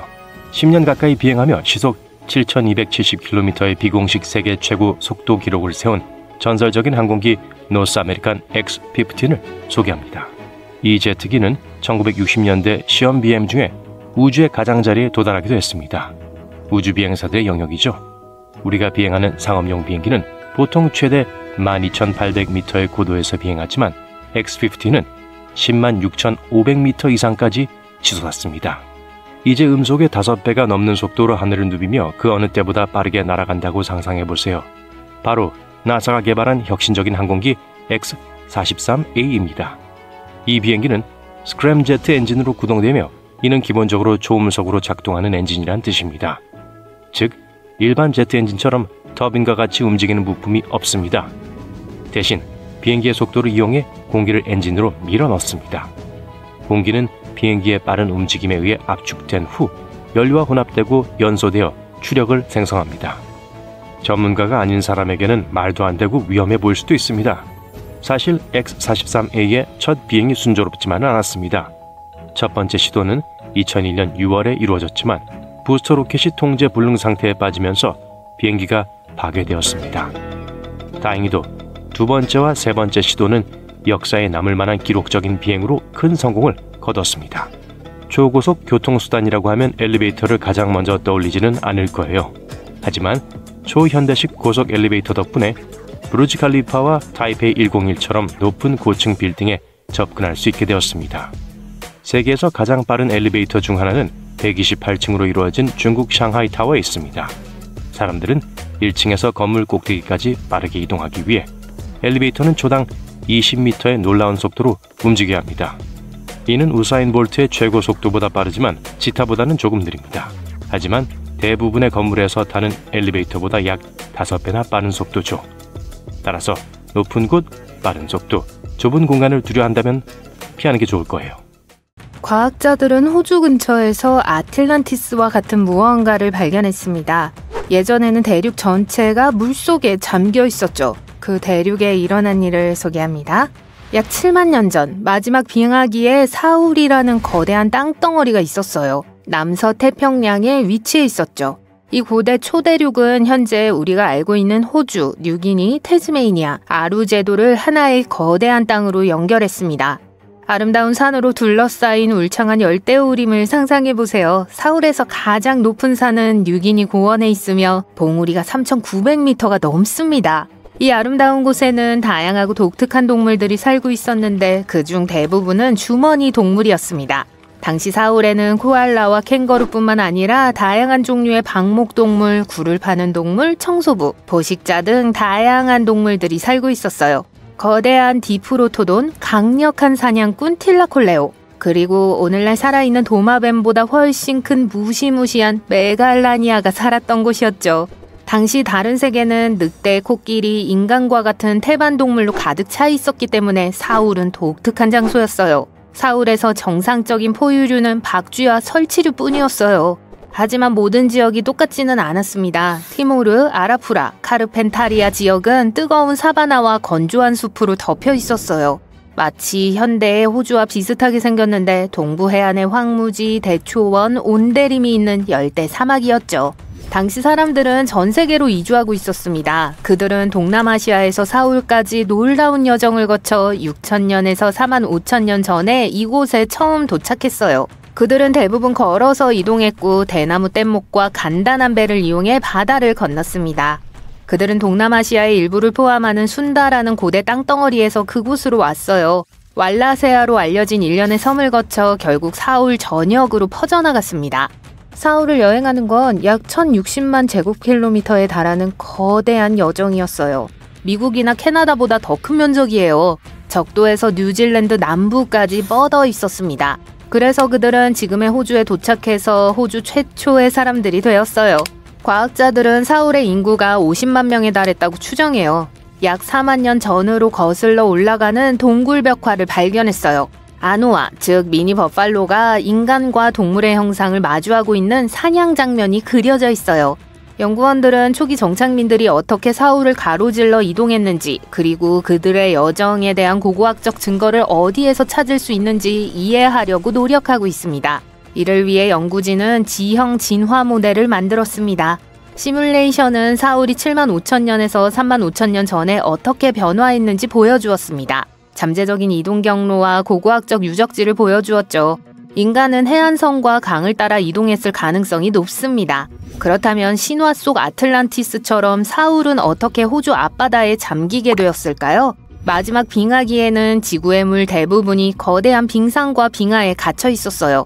해수면은 지금보다 훨씬 낮았어요. 그 후 지구의 기온이 상승했습니다. 빙상이 녹고 해수면이 상승하면서 사울의 여러 지역을 연결하던 육교가 물에 잠겼습니다. 약 8,000년 전 뉴기니는 호주 본토에서 분리됐어요. 그리고 약 6,000년 전에는 태즈메니아도 마찬가지였습니다. 새로운 기술 덕분에 우리는 여전히 사울의 수중을 탐험할 수 있어요. 다이버들은 해저에서 직접 샘플을 탐사하고 수집합니다. 수중 드론은 사람이 탐사하기에는 너무 깊거나 위험한 곳까지 갈 수 있어요. 그리고 소나 매핑을 통해 과학자들은 음파를 사용하여 해저 지도를 만들어요. 마치 메아리를 사용해서 수중을 보는 것과 같아요. 음파는 해저에서 반사되어 다시 돌아오기 때문에 해저의 모습을 그림으로 그릴 수 있습니다. 고고학자들은 깊은 수중에서 석기도구와 기타 유물을 발견했습니다. 또한 디프로토돈과 틸라콜레오 같은 동물의 화석도 발견했어요. 사울의 수중 지형을 연구하면서 빙하기에 존재했던 고대 강, 호수, 해안선에 대해 알게 되었죠. 하지만 수중 대륙은 사울만이 아닙니다. 동남아시아의 숨은 보석은 사울뿐만이 아니에요. 수마트라, 자바, 보르네오 및 기타 섬들로 이루어진 순달랜드를 예로 들어볼까요? 이곳은 빙하기에는 엄청나게 큰 섬이었어요. 하지만 지금은 거의 완전히 물속에 잠겨 있어요. 전부는 아니지만 거의 대부분의 바다 위는 생명체로 가득 차 있어요. 새를 좋아하신다면 전 세계 조류종의 거의 5분의 1이 서식하는 이곳을 꼭 방문해보세요. 울창한 숲 사이로 자바 매와 발리 찌르레기 같은 다채로운 새를 발견할 수 있습니다. 또한 지구 어종의 4분의 1이 서식하는 순달랜드의 바다는 해양 생물의 천국이에요. 아시아 아로와나 같은 이국적인 동물도 볼 수 있어요. 세계에서 가장 큰 꽃인 라플레시아와 타이탄 아름을 볼 수 있는 꽃의 보고이기도 해요. 뉴질랜드와 매우 유사해요. 뉴질랜드는 호주의 절반 정도 크기의 길고 좁은 땅입니다. 약 1억 년 전에 남극에서 떨어져 나왔어요. 순달랜드와 마찬가지로 완전히 물속에 잠긴 건 아니며 7%가 해수면 위에 남아 있습니다. 이 튀어나온 작은 섬은 현재 스튜어트 섬과 몇몇 작은 섬들과 함께 뉴질랜드라고 불립니다. 이 뉴질랜드는 무성하고 따뜻한 곳이에요. 화산과 산맥, 아름다운 천연, 간헐천과 온천으로 가득하죠. 현지 마오리족은 이 온천을 요리하는 데 사용해요. 옥수수, 달걀, 채소 등을 바구니에 담아 온천에 직접 담그기도 해요. 때로는 가열된 돌을 이용해 구덩이 오븐에서 음식을 조리하기도 합니다. 또 다른 숨은 세계는 아고랜드로 알려져 있습니다. 이 신비로운 땅덩어리는 공룡이 살던 시절에 호주의 일부였던 곳이에요. 수십 년 동안 과학자들을 미치게 만들었죠. 고대 해저에 아르고 심연 평원이라는 거대한 지형을 남겼기 때문에 그 존재를 알 수 있었죠. 약 1억 5,500만 년 전, 이 대륙은 호주와 작별을 고하며 분리되었습니다. 대륙은 북쪽 어딘가로 표류하다가 동남아시아에 도달하자마자 사라져버렸어요. 과학자들은 그것이 어디로 갔는지 전혀 몰랐지만 최근 마침내 그 유해를 발견했습니다. 불쌍한 아르고랜드의 하부가 끔찍할 정도로 깊은 바다 구덩이인 순다 해구 속으로 가라앉기 시작했다는 사실이 밝혀졌어요. 지각이 멘틀 속으로 가라앉은 거예요. 그 사이 아르고랜드의 윗부분은 위로 밀려 올라와 육지의 어린 암석들을 붙잡았어요. 이 때문에 아르고랜드는 여러 개의 작은 조각으로 나뉘었습니다. 이 조각들은 보르네오, 자바, 술라웨시 및 기타 지역의 일부를 형성했어요. 유골은 인도네시아와 미얀마 아래에 묻혀 있습니다. 그린랜드 크기의 거대한 땅덩어리를 상상해보세요. 그레이터 아드리아예요. 약 2억 4천만 년 전 초대륙 곤드와나에서 분리되면서 그 여정이 시작됐죠. 북쪽으로 이동하기 시작했고 1억 년 동안 따뜻한 바다를 즐기다가 갑자기 유럽에서 충돌해서 산산조각이 났어요. 이 조각들은 대부분 지구 멘틀 깊숙이 들어갔지만 일부는 긁혀서 알프스와 같은 산맥의 일부가 되었어요. 오늘날 그레이터 아드리아의 잔재는 스페인에서 이란에 이르기까지 30개 이상의 국가에 흩어져 있습니다. 그렇기 때문에 찾기가 아주 어려워요. 세이셸도 한때 곤드와나의 일부였어요. 네, 이 목가적인 섬은 고대 대륙의 꼭대기에 자리 잡고 있습니다. 우리는 이 섬의 매혹적인 화강암 노두 덕분에 이 섬에 대해 많이 알고 있어요. 100년 전 알프레드 베그너가 대륙 이동을 발견했지만 아무도 믿지 않았어요. 이 화강암 노두는 그가 미치지 않았고 지각판이 실제로 움직이고 있다는 걸 증명하는 데 도움이 되었어요. 세이셸은 인도와 마다가스카르에서 분리되어 결국 인도양의 슬픈 외톨이가 됐어요.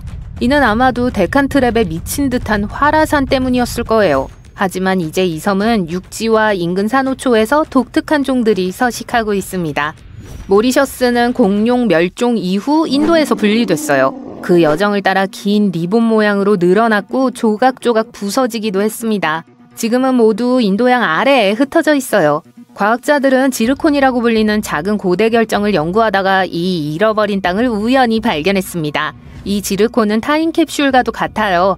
그 역사는 무려 6억 6천만 년에서 20억 년 전으로 거슬러 올라갑니다. 모리셔스 자체보다 훨씬 더 오래된 거예요. 이 고대 수정은 근처 어딘가에 또 다른 아틀란티스가 있다는 걸 암시합니다.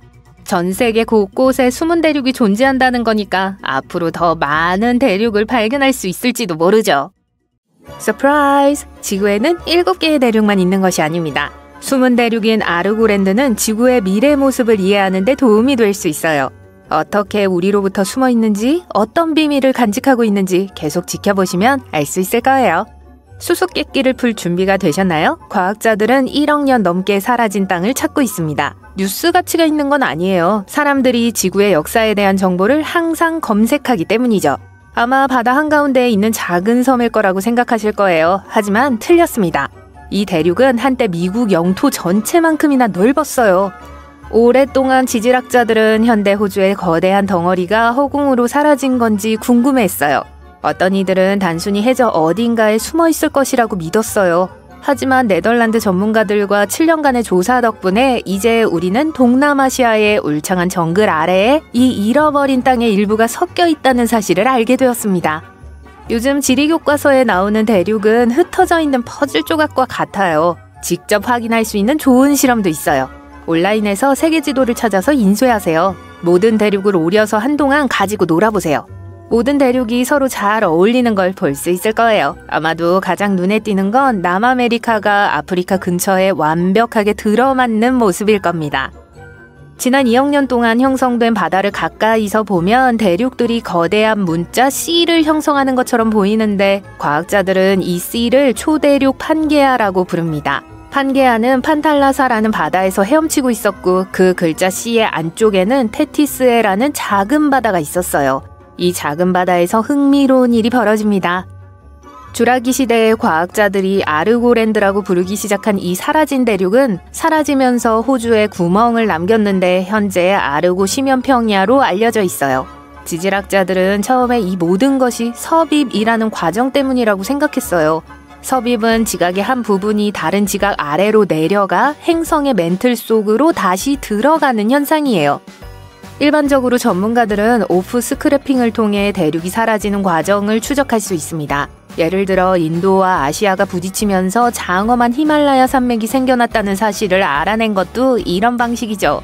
반면 아르고랜드의 경우 상황이 좀 더 복잡해졌습니다. 미얀마나 인도네시아 같은 곳에서 조금씩 나타나고 있었어요.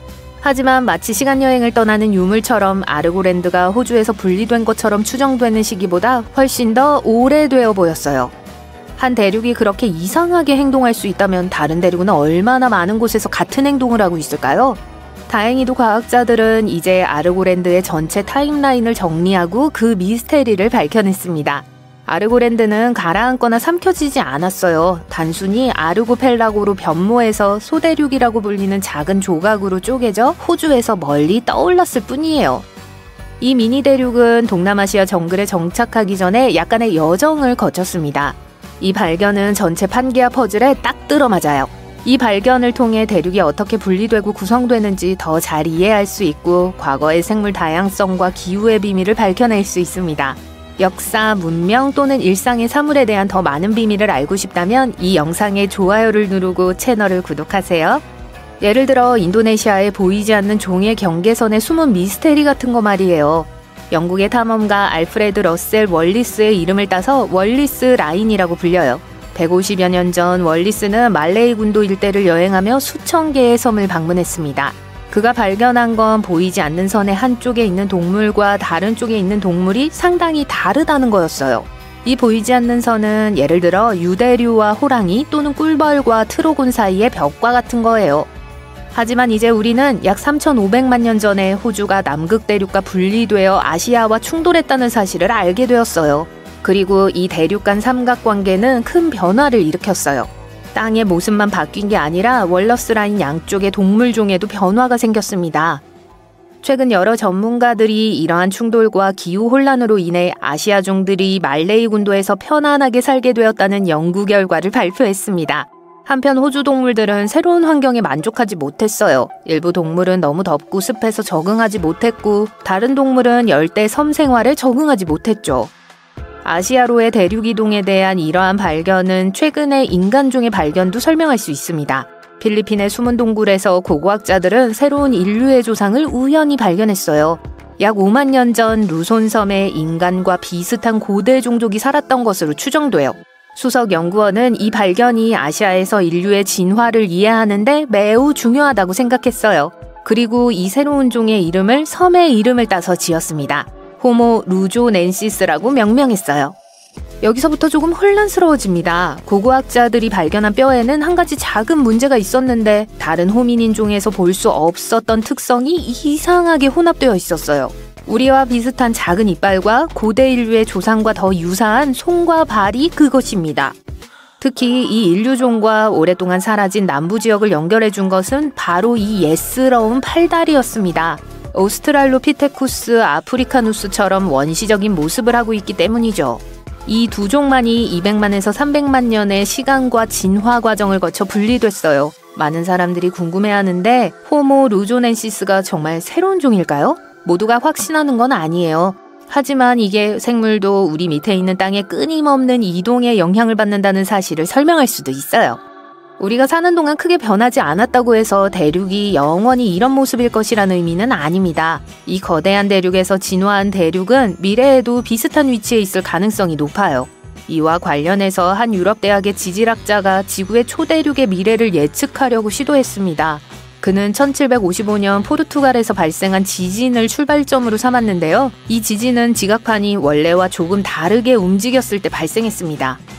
수년간의 연구 끝에 그는 2016년에 한 가지 이론을 내놨어요. 지각판 사이에 실밥이 떨어져 나가면서 더 큰 파열이 일어날 수 있다고 믿었죠. 자동차 앞유리의 두 구멍 사이에 유리가 깨지는 것과 같아요. 이렇게 되면 지중해에서 아일랜드까지 섭입대가 확장되어 화산, 지진, 새로운 산이 이 지역에 생길 수 있습니다. 이 계획대로라면 대서양은 사라지고 태평양도 하나의 큰 바다로 변할 거예요. 오늘날 우리가 알고 있는 7대륙 대신 호주와 아메리카 대륙이 중심이 되는 새로운 초대륙이 생겨날 거고 그는 이를 아우리카라고 불렀어요.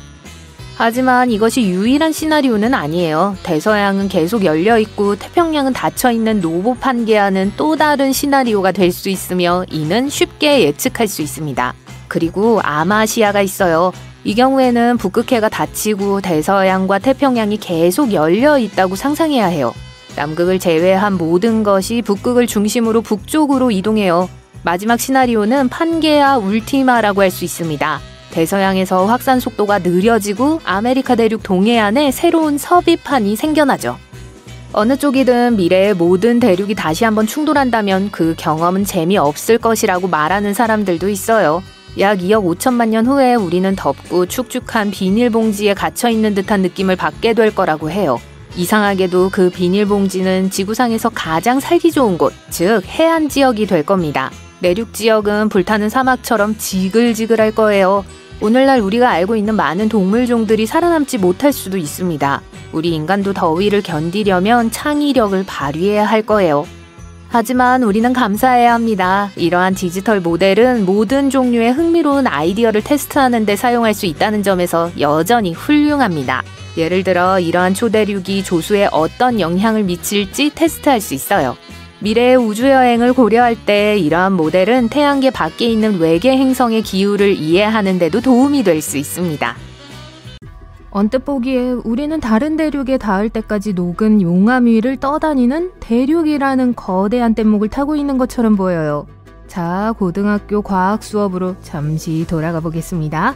우리의 고향인 지구는 케이크와 같아서 지구의 핵, 멘틀, 지각 등 서로 다른 층의 재료가 겹겹이 쌓여 있어요. 프로스팅은 어디 있죠? 위에 있는 케이크 반죽은 세 가지 유형의 맛있는 암석들로 이루어진 지구의 지각을 나타냅니다. 이러한 암석은 용암이 굳어지거나 입자와 광물이 퇴적되는 등 다양한 방식으로 형성돼요. 지각은 우리가 서 있는 곳이자 대륙과 바다, 그리고 우리 주변에서 볼 수 있는 모든 것의 터전입니다. 그리고 멘틀이 있죠? 야구선수 미키 멘틀이 아니라 지각 아래에 있는 지층이에요. 많은 사람이 멘틀을 용암이라고 생각하지만 그렇지 않아요. 케이크 반죽의 다양한 재료를 섞는 것처럼 멘틀은 끊임없이 움직이고 변화하는 다양한 종류의 암석들로 구성되어 있어요. 마지막으로 케이크의 가장 달콤한 부분인 중심, 즉 지구의 코어에 대해 알아볼게요. 지구는 외핵과 내핵의 두 부분으로 이루어져 있어요. 외핵은 용융된 암석과 금속으로 만들어져 있고 태양 표면보다 훨씬 더 뜨겁습니다. 우와! 내부의 온도는 엄청나게 높지만 내부 코어는 고체입니다. 아래쪽의 압력이 놀라울 정도로 강하기 때문에 액체로 변하지 않아요. 이 모든 것을 보면 우리 아래에는 용암과 뜨거운 바위가 끝없이 펼쳐져 있다고 쉽게 생각할 수 있어요. 그렇다면 지각판은 어떻게 움직일까요? 대륙은 녹은 암석의 바다 위에 떠 있는 것이 아니에요. 해양 지각과 대륙 지각은 실제로 맨틀 위에 놓여 있습니다. 물론 지구에는 지표면 약 2800km 아래에 액체 암석층인 외핵이 있지만 두껍고 단단한 맨틀에 의해 지표면과 분리되어 있어요. 따라서 지구의 지각판은 두꺼운 암석층인 상부 맨틀 위에 있기 때문에 움직여요. 기본적으로 이 암석은 엄청난 압력과 열을 받고 있기 때문에 시간이 지남에 따라 느린 움직임으로 흐르게 돼요. 케이크층 위에 붙는 꿀이나 시럽이라고 생각해보세요. 펜을 움직이면 꿀이나 시럽도 함께 움직이며 흐르게 되죠. 마찬가지로 위쪽 맨틀은 꿀보다 훨씬 느리지만 그 위에 있는 부분을 따라 흐르고 끌릴 수 있어요. 그리고 바위는 부서지기 쉽고 유연합니다. 쿠키처럼 금이 가고 부서지기도 하지만 이제 배가 고파지네요. 사탕처럼 늘어나거나 구부러지기도 해요. 판이 서로 걸리면 더 이상 움직일 수 없지만 풀리면 퍼즐 조각이 완벽하게 맞을 때까지 이동하는 것처럼 다시 표류하기 시작해요. 극도로 높은 온도와 압력이 이러한 흐름이 발생하는 이유예요. 스토브 위에 있는 큰 수프 냄비와 같아요. 수프가 뜨거워지면 이리저리 움직이기 시작해서 한 곳에서 다른 곳으로 열을 전달해요. 점심시간인가요? 말이 나와서 말인데 용암은 외핵에서 화산으로 올라가는 녹은 암석만 있는 것이 아니에요. 지각판과 지각판이 만나서 한 판이 다른 판 아래로 미끄러지면 서로 부딪히면서 많은 열과 압력을 발생시켜요. 마치 손을 빠르게 비비면 손이 뜨거워지기 시작하는 것과 같죠. 또는 돌로 불을 피울 때도 마찬가지입니다. 그리고 녹은 암석, 즉 마그마가 표면으로 올라오면서 화산을 만들 수 있습니다. 오래전에는 지구의 땅이 지금처럼 대륙으로 나뉘어 있지 않았습니다. 대신 그리스어로 모든 지구를 뜻하는 판게아라는 거대한 땅덩어리가 하나였어요. 이 거대한 바다 한가운데에 갇혀 있다고 상상해 보세요. 그래서 시간이 지남에 따라 이 초대륙은 서서히 분리되었고 그 일부가 서로 떨어져 나와 우리가 대륙이라고 부르는 별도의 땅을 형성했습니다. 이 아이디어는 16세기에 한 지도 제작자가 아프리카, 아메리카, 유럽의 해안선이 퍼즐 조각처럼 서로 맞물려 있는 것 같이 보인다는 사실을 깨달으면서 처음 등장했어요. 나중에 연구원들은 해안선의 암석 구성이 비슷하다는 것을 깨달았고 이는 과거의 하나의 거대한 덩어리의 일부였다는 걸 의미하며 이를 대륙 이동 이론이라고 불렀습니다. 처음에는 그렇게 거대한 땅이 어떻게 움직일 수 있는지 몰랐기 때문에 사람들은 이 이론에 대해 매우 회의적이었어요. 이제는 그 부분을 설명할 수 있게 됐죠? 따라서 지구의 지각은 두 개의 큰 판과 여러 개의 작은 판으로 나뉩니다. 비록 느리게 움직이더라도 모두 계속 움직이고 있습니다. 수억 년 동안 지속되는 이 과정은 우리가 감지할 수 없고 일생 동안 특별한 변화를 느끼지 못해요. 판이 움직일 때 판은 흥미로운 방식으로 서로 상호작용해요. 예를 들어 두 판이 충돌하면 한 판이 다른 판 아래로 밀려 내려가 섭입대가 만들어질 수 있어요. 시간이 지남에 따라 화산섬, 참호, 심지어 산맥 전체와 같은 멋진 지형이 만들어지죠. 판은 약 35억 년 전에 움직이기 시작한 것으로 추정됩니다. 우리가 알고 있는 최초의 직소 초대륙인 우르로 뭉치는 데는 시간이 좀 걸렸어요. 오늘날 그 잔해는 마다가스카르, 인도, 호주의 일부를 구성하고 있습니다. 판게아는 3억 3,500만 년 전에 형성되었지만 그게 마지막으로 형성된 대륙은 아닐 거예요. 따라서 먼 미래의 새로운 세대는 넥스트 판게아라고 불리는 대륙에 살게 될 수도 있습니다. 대서양의 해양지각이 대륙지각 아래로 서서히 자리를 잡으면 대서양의 해양분지가 닫히게 되고 결국 대륙이 서로 끌어당겨질 겁니다. 즉 아메리카 대륙과 아프리카 대륙이 만나고 유라시아 대륙이 뒤집힐 거예요. 따라서 사람들은 내해 또는 적어도 내해의 남은 부분 주변에 모여있는 고리 모양의 거대한 대륙에 살게 될지도 몰라요. 또는 대륙이 다른 방향으로 이동해서 아마시아라는 다른 직소 퍼즐을 구성할 수도 있어요. 이 시나리오에서는 아메리카 대륙이 서쪽으로 이동해서 호주와 융합한 후 시베리아로 방향을 틀 겁니다. 그리고 더 있어요. 노보 판게아는 아메리카 대륙이 함께 움직이며 남극과 호주를 끌어안고 아프리카 대륙이 북서쪽으로 뻗어나가는 곳이에요. 기본적으로 모든 대륙이 모여서 한 극에서 다른 극으로 뻗어있는 거대한 대륙을 형성합니다. 하나 더 갈까요? 괜찮은데. 노보 판게아와 유사한 아이디어를 제공하는 최근의 프로젝션이 있습니다. 모든 대륙이 적도 주변에 모여 하나의 거대한 땅이 되는 거죠. 화창한 날씨와 해변이 항상 있는 이곳이 제가 가장 살기 좋은 곳이 될 것 같아요. 그리고 이 거대한 초대륙에서 어떤 웅장한 참호, 산, 섬, 기타 지질학적인 아름다움을 발견할 수 있을지 누가 알겠어요. 판게아는 약 1억 7,500만 년 전에 분리되었습니다. 대서양과 인도양이 동쪽으로 넓어지기 시작하면서 불의 고리가 형성됐어요. 불의 고리는 지진과 활화산이 자주 발생하는 태평양을 따라 이어진 길이에요. 이 때문에 유라시아는 이 국경을 넘어 서쪽으로 계속 이동할 수 없었어요. 이제 유라시아는 불의 고리를 따라 옆으로 움직일 수 있습니다. 섭입대는 지각판을 서로 다른 방향으로 움직이게 하는 장벽과 같은 역할을 해요. 따라서 유라시아는 결국 아메리카 대륙과 충돌하여 아마시아와 비슷한 형태를 형성할 수 있습니다. 거기 앉아서 팝콘을 들고 옆에서 지켜보는 것도 멋질 것 같네요. 하지만 이런 일은 적어도 앞으로 5천만 년 동안은 일어나지 않을 일입니다. 장담하건대 저는 아마 이 광경을 볼 수 없겠네요. 이 새로운 초대륙이 언젠가 끝날 위치에 대해서는 여러 가지 이론이 있습니다. 하지만 아마도 오늘날 우리가 북극해로 인식하고 있는 곳을 중심으로 한 극지방 어딘가가 될 것 같아요. 차나 한 잔 마실까요? 아니에요. 밥이나 먹으러 가시죠.